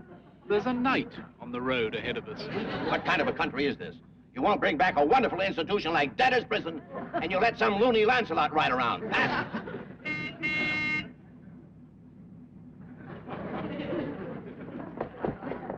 Get off the road, you nut! Don't you call no knight no nut. Your loony Lancelot just lanced our tire. Jed, that big dog has done buried Cousin Marcus. Oh, Granny. Come on, I'll show you. Help! Save me! Oh, no! Now he's after Ellie. Oh, no, Granny, that's Ellie's damsel in distress call. They's coming, Pa! They's coming! Knights? Yes, sir, Pa! There's two of them, and they's riding like the wind. Well, doggy. Come on, Jed. We gotta say the proper words over Cousin Marcus. Keep hollering, Ellie. You got them coming in coveys. Help! Save me! Mr. Faversham, sir. I'm beginning to wonder whether it's worth the 6 months' back wages. Yes, Jenkins. Mr. Drysdale is on his way. Another American? Oh, I'm told he's quite the opposite of the Clampets. He's a businessman, sophisticated, and very, very conservative. I trust this is not Mr. Drysdale approaching. Thanks for the ride, Sir Jethro. Hello, I'm Melvin Drysdale. Where are the dragons? I beg your pardon. Those wild, dangerous creatures you called about. Oh, yes. One of them's up in the battlements. One just rode off. And the other two are around the back. Ashes to ashes, dust to dust. The Lord giveth, and the dog taketh away. I don't hardly think no dog could have... I don't want to talk about it, Jed. Just get me out of here. I want to go home. But, Granny, Ellie just hollered herself up a brace of nights. The rest of you can stay. But this ain't no place for old folks. I don't aim to spend my last days rooting in garbage and dodging man-eating dogs. Want me to wait here, Uncle Jed? No, Jethro, come on up to Mr. Drysdale's office and say howdy to the folks. Oh, yes, sir. Reckon it's all right to leave the truck parked here? Oh, yes, sir. We got a whole stack of parking tickets. No, you. Them Beverly Hills policemen sure are generous. That's a fact. Seems like every time we park here, they give us another ticket. I reckon they want to keep us coming back. How many you got? Well, there must be a dozen. Looky here. Here's a $2 one. This one's for $4. Here's a $5 one. We got a whole stack of these. $10, $15. No, Jethro. We ought to share our good fortune with other folks. Now, I'll tell you what you do. See them bunch of cars parked up yonder? Oh, yes, sir. I want you to take them tickets and put one on every car. I'll do it. I'll put it under the windshield wiper so the wind won't blow them away. Good Lord. And then meet me up in Mr. Drysdale's office. Well, Uncle Ted, hadn't we ought to stick around so they'll know who gave them the tickets? No, Jethro. The joy is in the giving, not being thanked for it. You know, Chief, there's something quite humorous about Jed Clapper owning the most exclusive dress shop in Beverly Hills. Exclusive and expensive. I had to buy the house for Renee in order to acquire this business frontage for him. It's a great investment. The first of many that I'll be making for Mr. Clampett. He is indeed fortunate to have you piloting his ship of finance into the harbor of security. Harbor of security. Well, that's rather a well-turned phrase. Thank you, Chief. And standing at the mouth of that harbor, like a welcoming beacon, is the Commerce Bank of Beverly Hills. A West Coast Statue of Liberty. Exactly. Oh, by George, I have an idea. On our new bank building, let's have the same words engraved that are on the Statue of Liberty. Wonderful. Bring me your poor, your... What? Wait a minute. Is that what it says, bring me your poor? Yes. Well, forget it. Forget it. Howdy there. Bring me your rich, your Clampetts. Pardon? Congratulations, Mr. Clampett. You are now the owner of one of the choicest business properties in Beverly Hills. I am? Yes, I bought it for you. Well, how much did it cost? Oh, a mere $500,000. Mr. Drysdale, that's too expensive a present. No, I bought it for you with your money. Oh. It's an investment for you, Mr. Clampett, a tax shelter. For example, there's a very fine dress shop which you now own. And the second story is occupied by several doctor's offices, of which you are now the landlord. It's the kind of property that has tax advantages. You can depreciate it. Oh, I do. No. I mean, you can depreciate the value of the building. You take my word, Mr. Drysdale. I appreciate everything you do for me. Yes. Would you mind stepping over here, Mr. Clampett, and sign these papers? You have your notary seal? Indeed, I have. Right here, Chief. You sign right over here, Mr. Clampett. Right, this line here. Howdy. Hello, Jethro. Oh, Jethro, you dear, sweet, handsome lad. What a pleasant surprise. Miss Jean, I reckon it was Jethro coming in sudden like that that done it, but you just crimped that piece of paper all out of shape with them fancy pliers. I guess I did squeeze a bit harder than usual. Jethro, would you like to sign as a witness? Well, to tell you the truth, Mr. Drysdale, I didn't see her do it. No, I meant witness your uncle's signature. Sign this copy, too, Mr. Clampett. Your Uncle Chad is now what the government officially designates as a small businessman. He's big as me. I could eat a turnip off of your head. Ready, Miss Hathaway? Jethro, I reckon you and me better go on home. You just caused Miss Jane to ruin another piece of paper. You bought a store in Beverly Hills? Well, strictly speaking, Mr. Drysdale done the buying, but we own it. What kind of a store is it? Well, it's a dress store. The entire nation would want with that. First off, it'll give us all something to keep us busy. And then I thought that Ellie working around a dress store, she might get interested in wearing dresses and acting more like a lady. Ellie is a lady. She don't need no dress store. Hey, Uncle Jed, please don't send me out to fetch Ellie no more. Fella can get killed.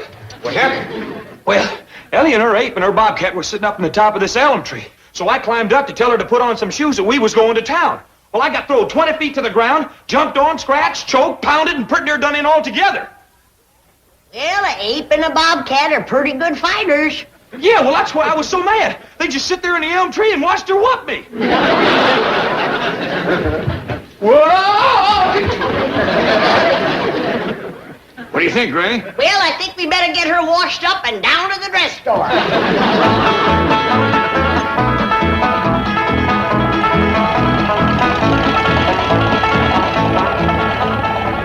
What am I supposed to do down to the dress store, Pa? Well, I figure first we'll all just look around and see what needs to be done. Then we'll pitch in and help wherever we can.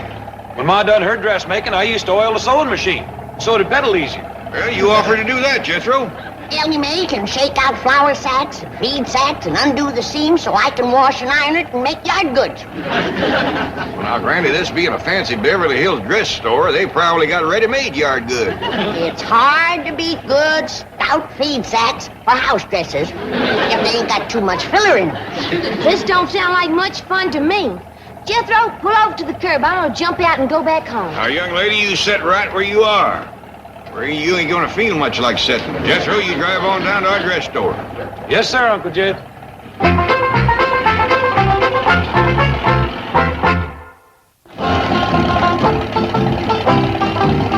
This is as close as I can get, Uncle Jed. The street's parked full of cars. Looks like somebody's doing a good business. I hope it's our dress store. Pa, I don't want to work in no dress store. Now, stop complaining, Ellie. Jethro, you sure we come to the right place? Yes, sir. This here is the address that was on those papers you signed. This here is somebody's house. House Rennie. You're right. Well, let's go. Yes, sir. That's a good deal like the name of the lady that Miss Jane said was running the dress store. If this is a dress store, I'll eat a yard of calico. Hey, Ma done her dressmaking in the back room of the house. Maybe this here Rennie woman does that, too. Wouldn't do no harm to ask. Well, I'll see y'all back home. Now, wait, Ellie Mae. It was on account of you I went along with buying this place. Now, you're going inside with us, and you're going to behave like a lady. Hey, in there. Anybody home?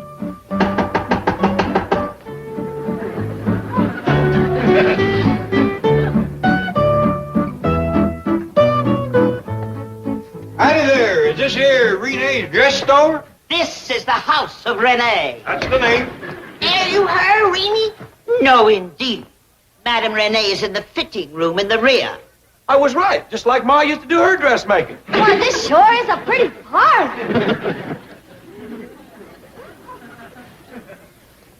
Here. Oh, thank you. Go easy, Granny. Looks like that gassed-up cider city folks are so fond of. Renee, come quickly. What is it, Mrs. Langwell? Who are these people? They look like welfare cases. You go on up and have your fitting. Maurice and I'll deal with these trespassers. Who are you? Oh, we's Clampets, ma'am. I'm Jed, it's Granny, Jethro, Ellie Mae.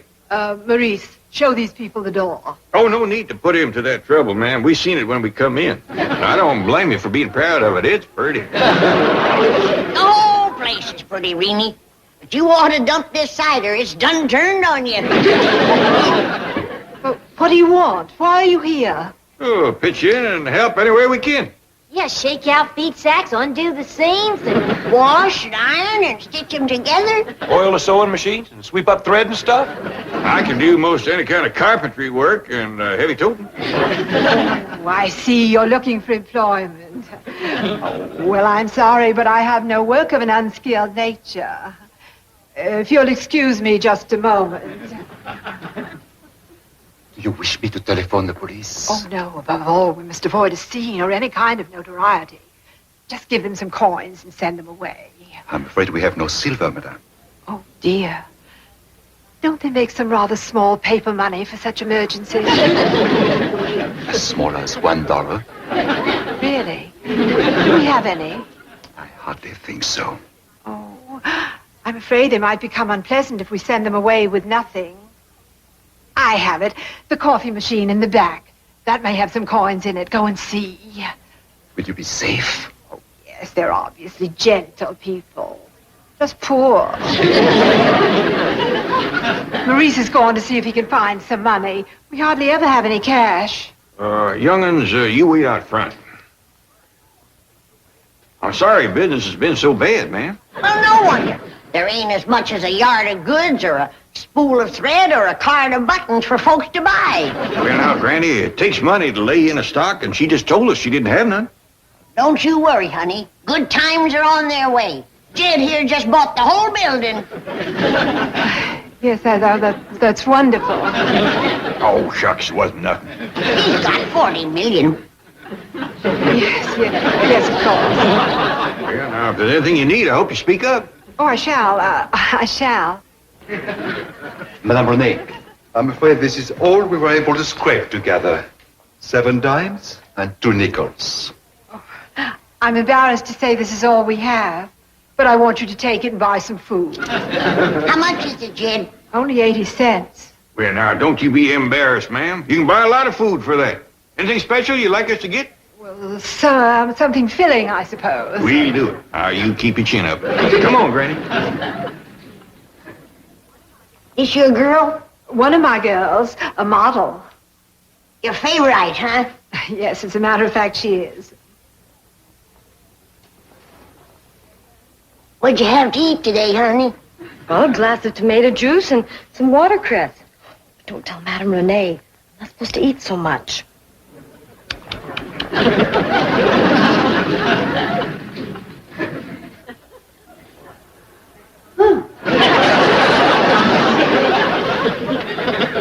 Ed Clampett, you can tell that banker Drysdale that he made a sorry business deal for you when he bought this place. Granny. Jethro, I got some ciphering for you.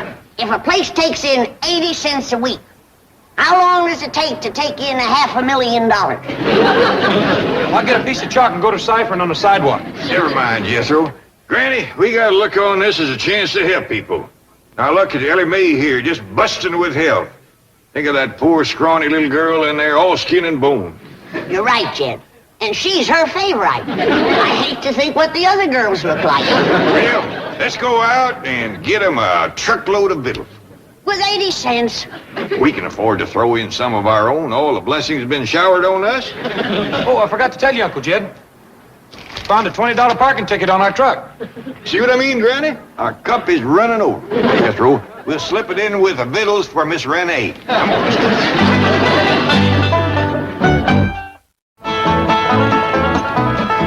The street's parked full of cars again. He sure ain't trading at our store. That's a cinch.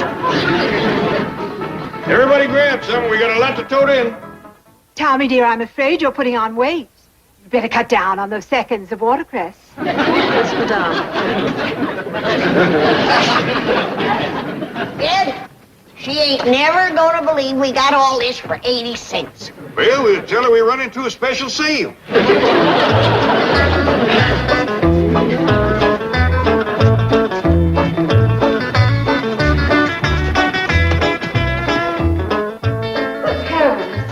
Howdy, Reedy, we's here. Hi,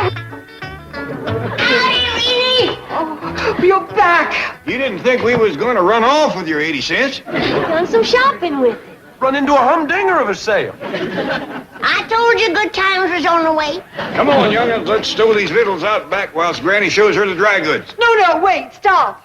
Now, Reenie, pride is all right, but it won't take the wrinkles out of your belly like taters and cabbage and side meat. But I can't let you do this. But, ma'am, I think you're starving young'uns. Oh, I think I'm going to faint. Here, take a snort of this. It'll get your blood to going. Come on along, young'un, and you and your sisters get to peeling and cooking them spuds. First thing you know, you'll flesh-eyed like Ellie here. I'll help you. What's your name? Tommy. Oh, excuse me, young feller. I thought you was a girl. You look a lot like your sister was here before. Hey, Tommy, you better get out of those fancy pants. Folks is gonna think you're a sissy. Beats that sour cider all holler, don't it? Drink up, honey. It'll make the world seem rosier right off. Granny, can I see you a minute? Excuse me. These worse off than we thought, Granny. They ain't even got a kitchen out there. And no bedrooms at all, I can see. Uncle Jed, Granny. Like it's too late to save this one. She's stiff as a board. Come on, we gotta save the rest of them. This'll do it if anything, Ken. Fetch her in, Jethro. There's still color in her cheeks. Golly, ma'am. I don't know how to tell you how sorry I am. Ah, bonjour, Madame Renée. Comment allez-vous? Madame? Madame! By George, I think the old girl is stoned. Monsieur Drysdale, Mademoiselle. Êtes-vous malade, Madame? Mais non. My shop was invaded by some strange-looking creatures. Pink elephants? Purple dragons? No, they... Ah! There they are! But these are the Clappards. They're the new owners of your dress shop. And he's taking over right now. Every one of them girls back there is coming to our house to get fattened up. But I need them. I'm giving a fashion show at 5. Now, you forget about it, Rainey. We'll mind the store and put on the show.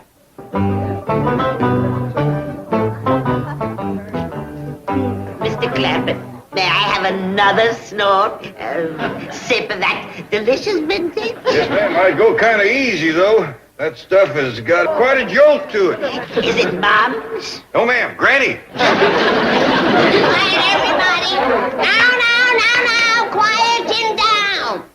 Now, Miss Renee and her girls is taking a rest here to get fattened up. But you was going to see the show that was promised to you. All right, Ellie Mae. Folks is a-waiting. Shake a leg out here.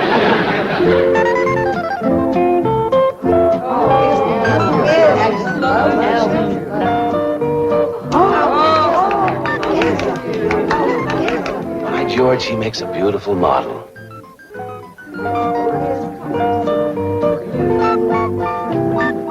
That's it, honey. Strut real proud.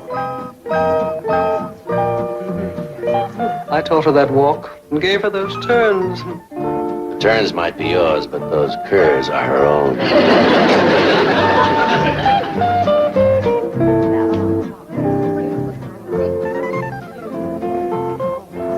Now, this is one of Renee's favorite dresses. What am I bid for this? Bid? Is this an auction? All right, ladies, let's hear a bid. $12.50. $12.50? Are you out of your cotton-picking mind? Very well. 15. Sold for $15. That's ridiculous. Now, ladies, it's her money. If she wants to throw it away, that's her business. Next dress, Ellie.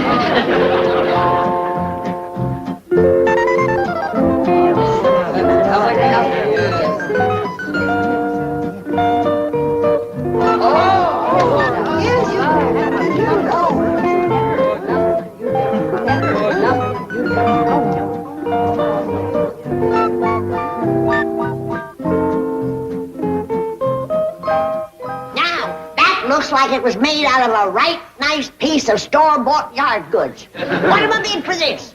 $18.50. Sold and don't give her any more rheumatism medicine.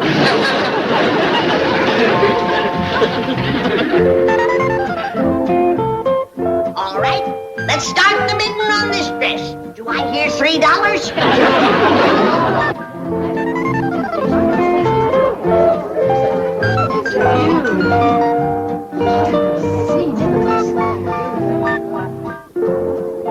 Now, here comes a real foot stomper.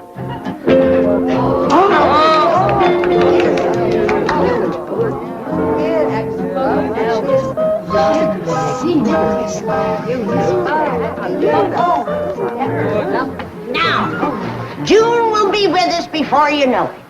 And I reckon there's more than one of you women that has a daughter that you're looking to get shed up. By dingies, you put her in this when you bring her to that church, and you won't need no shotgun. Ain't that something? The goods under there is slicker than a toad's belly. And that's first-class cheesecloth on top, too. All right, let's hear it. What am I bid for this? I bid. You hush up and give somebody else a chance. All right, now let's hear it. What am I bid for this wedding dress? I'll pay any price if Jethro comes with it. Sold to Miss Jane. And Jethro will come with it this evening. Don't worry, Miss Jane. If he's got a date, I'll fetch it to you. Show's over.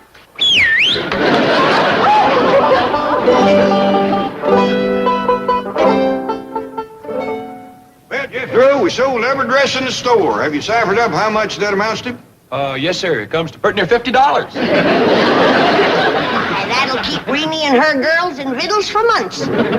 Gives you a warm feeling to help folks in need, don't it?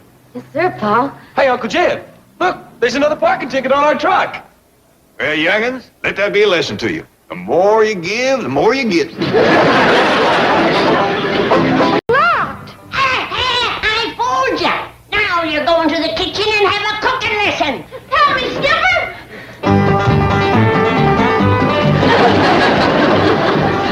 Can't figure who could have locked this and took the key. Wasn't me, Uncle Jed.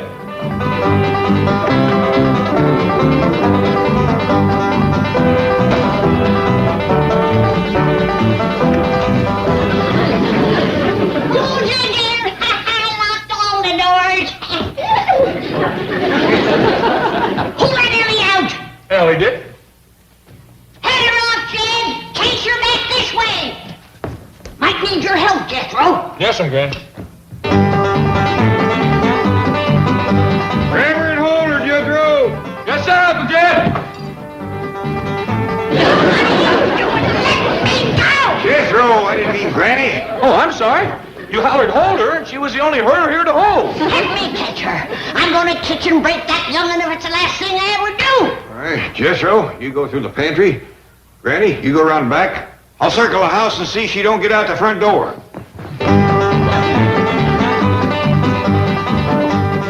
Hurry, Skip. Unlock the door.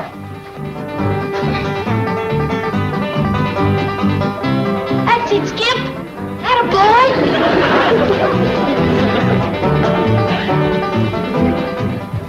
Come on, Skip. Turn the key. I got you trapped now. Hurry, Skip.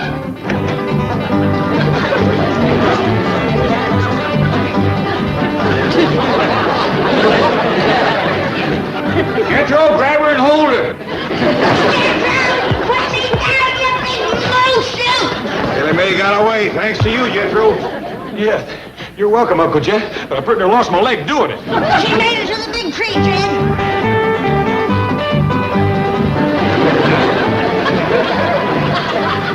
Jethro, how about shinning up that tree and getting her down? I'd sooner jump into a swamp full of gators. This ain't no time for swimming. Now get on that tree. I'm too young to die, Granny. Granny, the boy has been thrown out of that tree a couple of times on his head. It ain't just that I got to fight Ellie up there in that treetop. She'll have her bobcat up there to help her. The raccoon and her possum and no telling what all. There goes a little ape to join her side. Son of a gun can hang on with one hand and hit you with three. All right, you big fraidy cat. I'll go get her myself. No, Granny, Jethro and me will handle it. You just stick around the bottom of the tree and see that no more critters joins up with her. Come on, Jethro.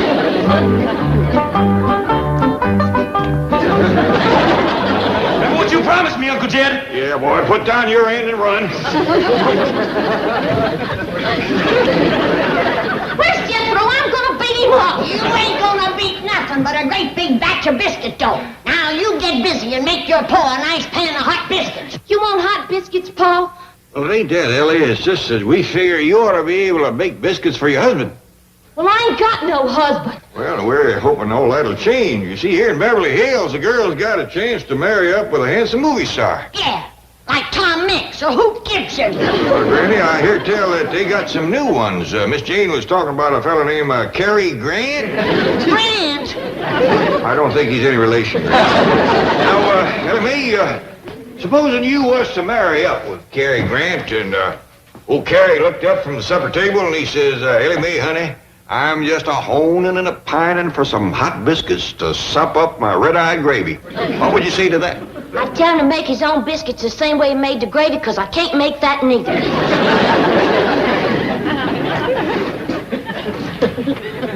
Kid, holler to the stove. I'm gonna learn her to make hot biscuits and red-eyed gravy before Cary Grant comes a-courting. Grab her and hold her, Jethro! Last time I'm gonna do this for you, Uncle Jim. A fella can take only so much punishment.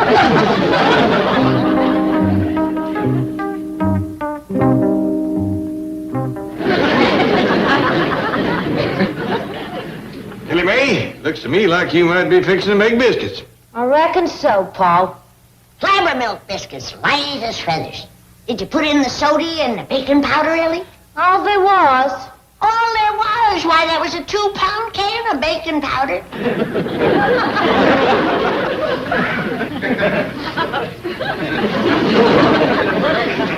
I don't want to worry nobody, but that clump of dough just took a deep breath. He's feeling it says it's baking powder. Look out, Paul, it's grabbing for you. What do we do, Granny? Well, we got two choices. We can either stay here and fight it or get out and give it the kitchen. I'd say let's fight. What do you want to do, Jed? Well, I'm kind of in favor of getting out of here. Well, that gives me the deciding vote. Now, let's see.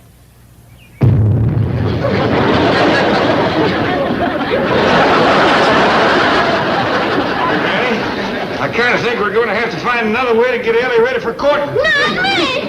Well, before we do anything, we got to catch her. She's headed right for the Drysdales. Well, come on. Jethro! Why, Mr. Clampett, I would be honored to do a favor for you, any favor. It was you who gave me the opportunity to become a couturier. It was you who gave me this magnificent salon. Oh, vous êtes formidable. Vous êtes très généreux. Vous êtes un grand gentilhomme. Vous êtes... Now, Morris, before you say too much, maybe you first better hear the favor I'm asking. Commandez-moi. Well, Ask me anything. Oh, well, it's about my daughter, Ellie Mae. Ah, Ellie Mae. Très ravissante. Yeah. Well, Your daughter is beautiful. Oh, yeah, kind of high-spirited, though. Matter of fact, Granny has given up the idea of kitchen breaking her. We figure we're going to have to get her husband city style. City style? Yeah, with good looks, polite manners, and pretty clothes. And you want me to provide the clothes? And the manners, too, I reckon. Bring her in. I will begin immediately. You sure it ain't asking too much? My pleasure, Mr. Clampett. All right. Jethro! Granny! Bring her in! You best stand back, Morris. She's a mite snappish when she's first unwrapped.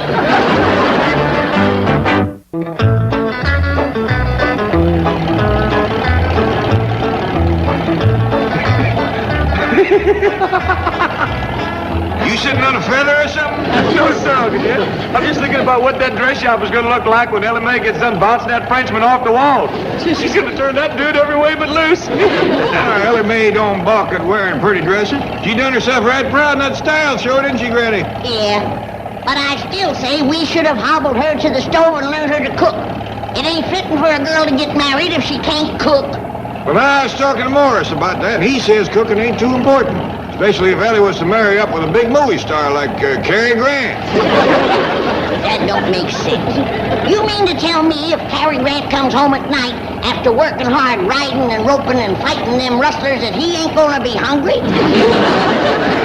Well, now, Morris says that some of them big movie stars hire folks to do nothing but fix victuals. Go on. Full-time hired hand just to cook for him? Are those folks made of money? Well, a big star like Cary Grant must make a tolerable living.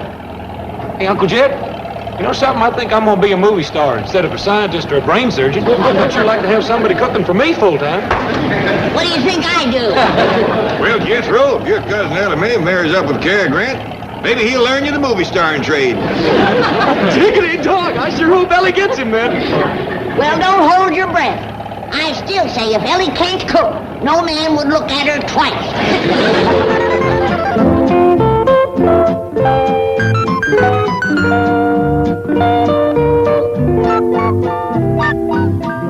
C'était pas belle. Un rêve. Exquise. Ravissant. Adorable, non. Une princesse. Are y'all making fun of me? Oh, mais non, Ellie Mae. We were saying that you are beautiful. Ah, c'est belle pour n'importe quel homme. Madame Pauvin will teach you some French, along with other things. You will find it very useful. Oh, avec plaisir. Oh, I have an appointment now with an important new customer, the wife of a bank president.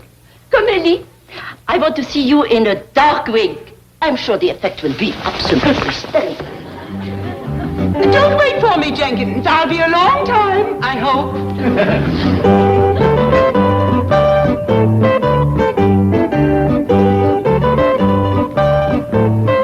Bonjour, madame.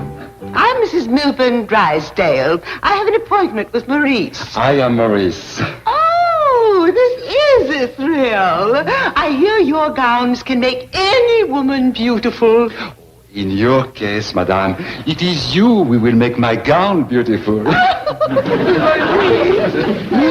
Champagne? I'd better not. The very atmosphere is intoxicating. What I do need, Maurice, is something perfectly exquisite to take my mind off those dreadful hillbillies. Hillbillies? I won't bore you with the story. I only wish my husband could operate his bank as you do your salon and exclude undesirable peasants like the Clampetts.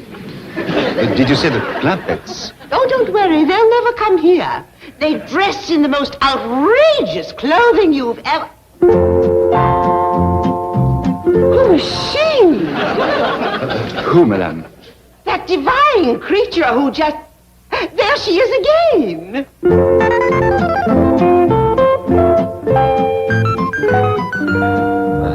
She's a customer. But she must be someone famous. Is she a movie star? No, madame. Who then? Tell me. If I did, you would not believe me.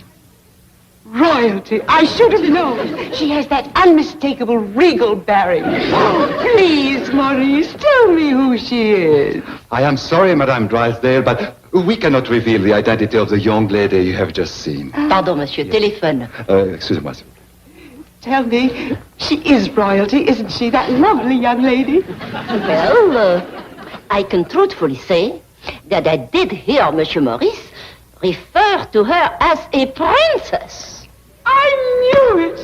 This is just too thrilling. Chief, are you sure you're doing the wise thing? Are you kidding? My wife told the chauffeur to wait. She'd hoped she'd be a long time. In this kind of a shop, she can break me. Madame will notice the striking beauty of this gown, matched by her own striking beauty. The motif is classic, the material is velvet, and the design is, of course, original. And the price is, of course, outrageous. Milburn, how utterly vulgar. How much is it? Maurice, you see what association with the wrong people has done to him? Pardonnez-moi. Certainement, madame. Milburn, you oaf. Just being here is a privilege. Do you realize who's back in the fitting room this very moment? A princess! Really, a princess? Did you say something about a princess? Being fitted in the bath. Isn't it thrilling? Who is she? Maurice refuses to divulge her identity. Probably traveling incognito. She didn't fool me. That kind of beauty and bearing has to be royalty. There she is. Isn't that thrilling? Isn't that Ellie? Gance. Elegance. That's the word you're looking for, Chief. Right. Ellie gone. Yonder's the Drysdales and Miss Jane. Mama. Glasses. Oh, here they are. Mrs. Drysdale, the princess will think we're tourists. You oaf. Look, you frightened her away. Oh, dear, I'm sorry. But why can't I just go over and say hi to my friends? Well, they'll think I'm putting on airs. Ellie, Madame Drysdale is how you say, comment dit-on en anglais, poseur? Snob. Oui, snob. Now, if you will listen exactly to what Madame and I tell you, we will teach her a great lesson. Okie dokie. Oh, non, doki doki. Certainement, c'est convenu, naturellement. Well, how about...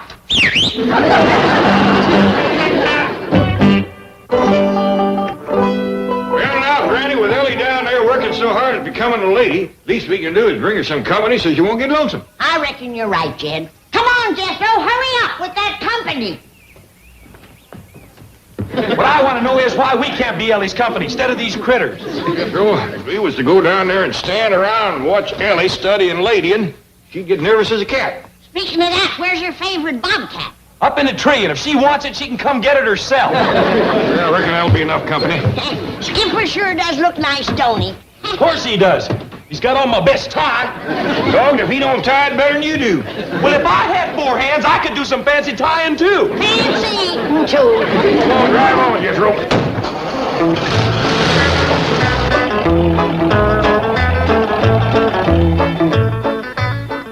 Milton, you bourgeois banker, how can you just sit there when we may be about to meet royalty?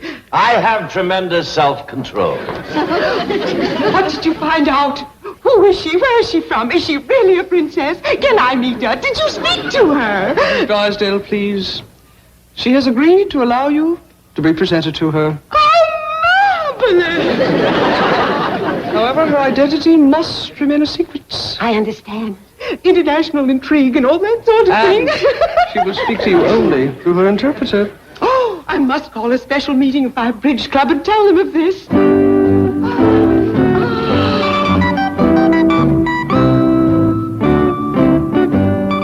Presenting Mr. and Mrs. Drysdale. Je vous présente Monsieur et Madame Drysdale. Enchantée. Is the princess, that is her highness, staying in Beverly Hills long?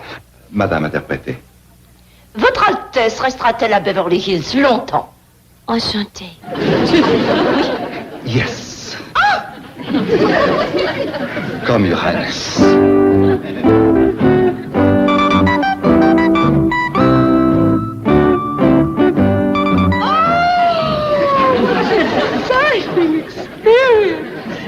You see, Milburn, that is real quality. The product of generations of breeding and culture. She represents something that mere money cannot buy. I agree.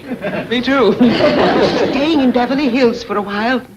Perhaps we can persuade the princess to appear at our huge party. What huge party? The one we're giving for the princess. Now, Margaret. Hathaway, you're very clever at arranging these things. Do speak to her interpreter. Enchanté.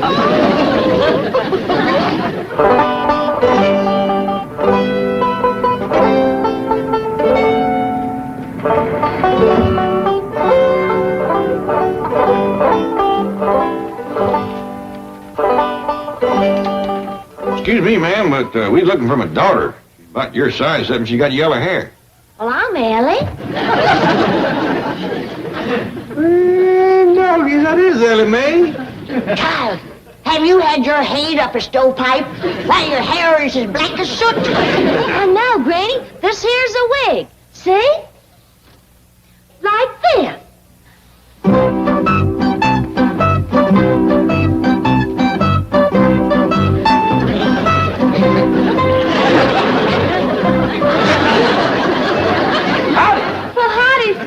Sure is good to see you. You too, Jethro. Thanks. Oh, good. The entire royal family is here. Mrs. Drysdale would like to give a huge party for Ellie Mae. Mrs. Drysdale? She was mad at us this morning. Yeah, we was chasing Ellie, and we cut across her outdoor card parlor, and she got awful riled at us. Come in throwing things at us. Little sandwiches. They was good, too. Her attitude has changed. Will you attend the party, Ellie? Well, is the rest of my family invited too? Mrs. Drysdale would be thrilled at the prospect. Excuse me. You see, Ellie, what becoming a lady has already done for you? Yes, sir, Paul. Did you speak to her? Will she accept? The princess will attend your party if her family and retinue are also guests. But of course they're all invited. I'll be honored. I shall so inform Her Highness. Now, Milton, if we are going to entertain the royal family, I insist that those untouchables next door be moved out. Margaret, how would you like it if the princess and her entire family and retinue were to occupy the Clampett mansion? Oh, Milburn, I'd be the happiest woman in the world. No more complaints about the Hillbillies? Never. And your mother will stay in Boston? Forever. Then you have my word on it.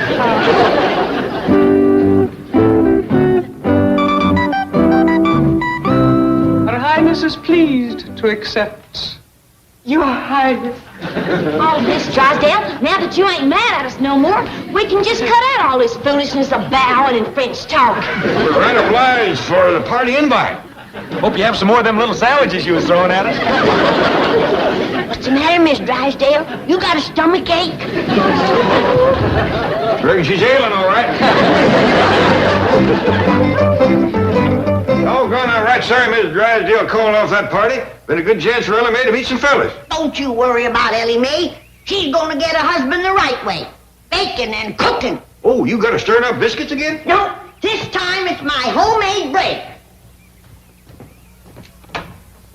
How you doing, Ellie Mae? All right, I reckon. Have you put in the yeast, girl? All there was. All there was? Why, that was a 2-quart crock. Reckon I'd best get this outside before it gets out of control. Open the door, Ellie Mae. Best throw the blanket over it, Granny. We don't want to be scraping it off the walls again.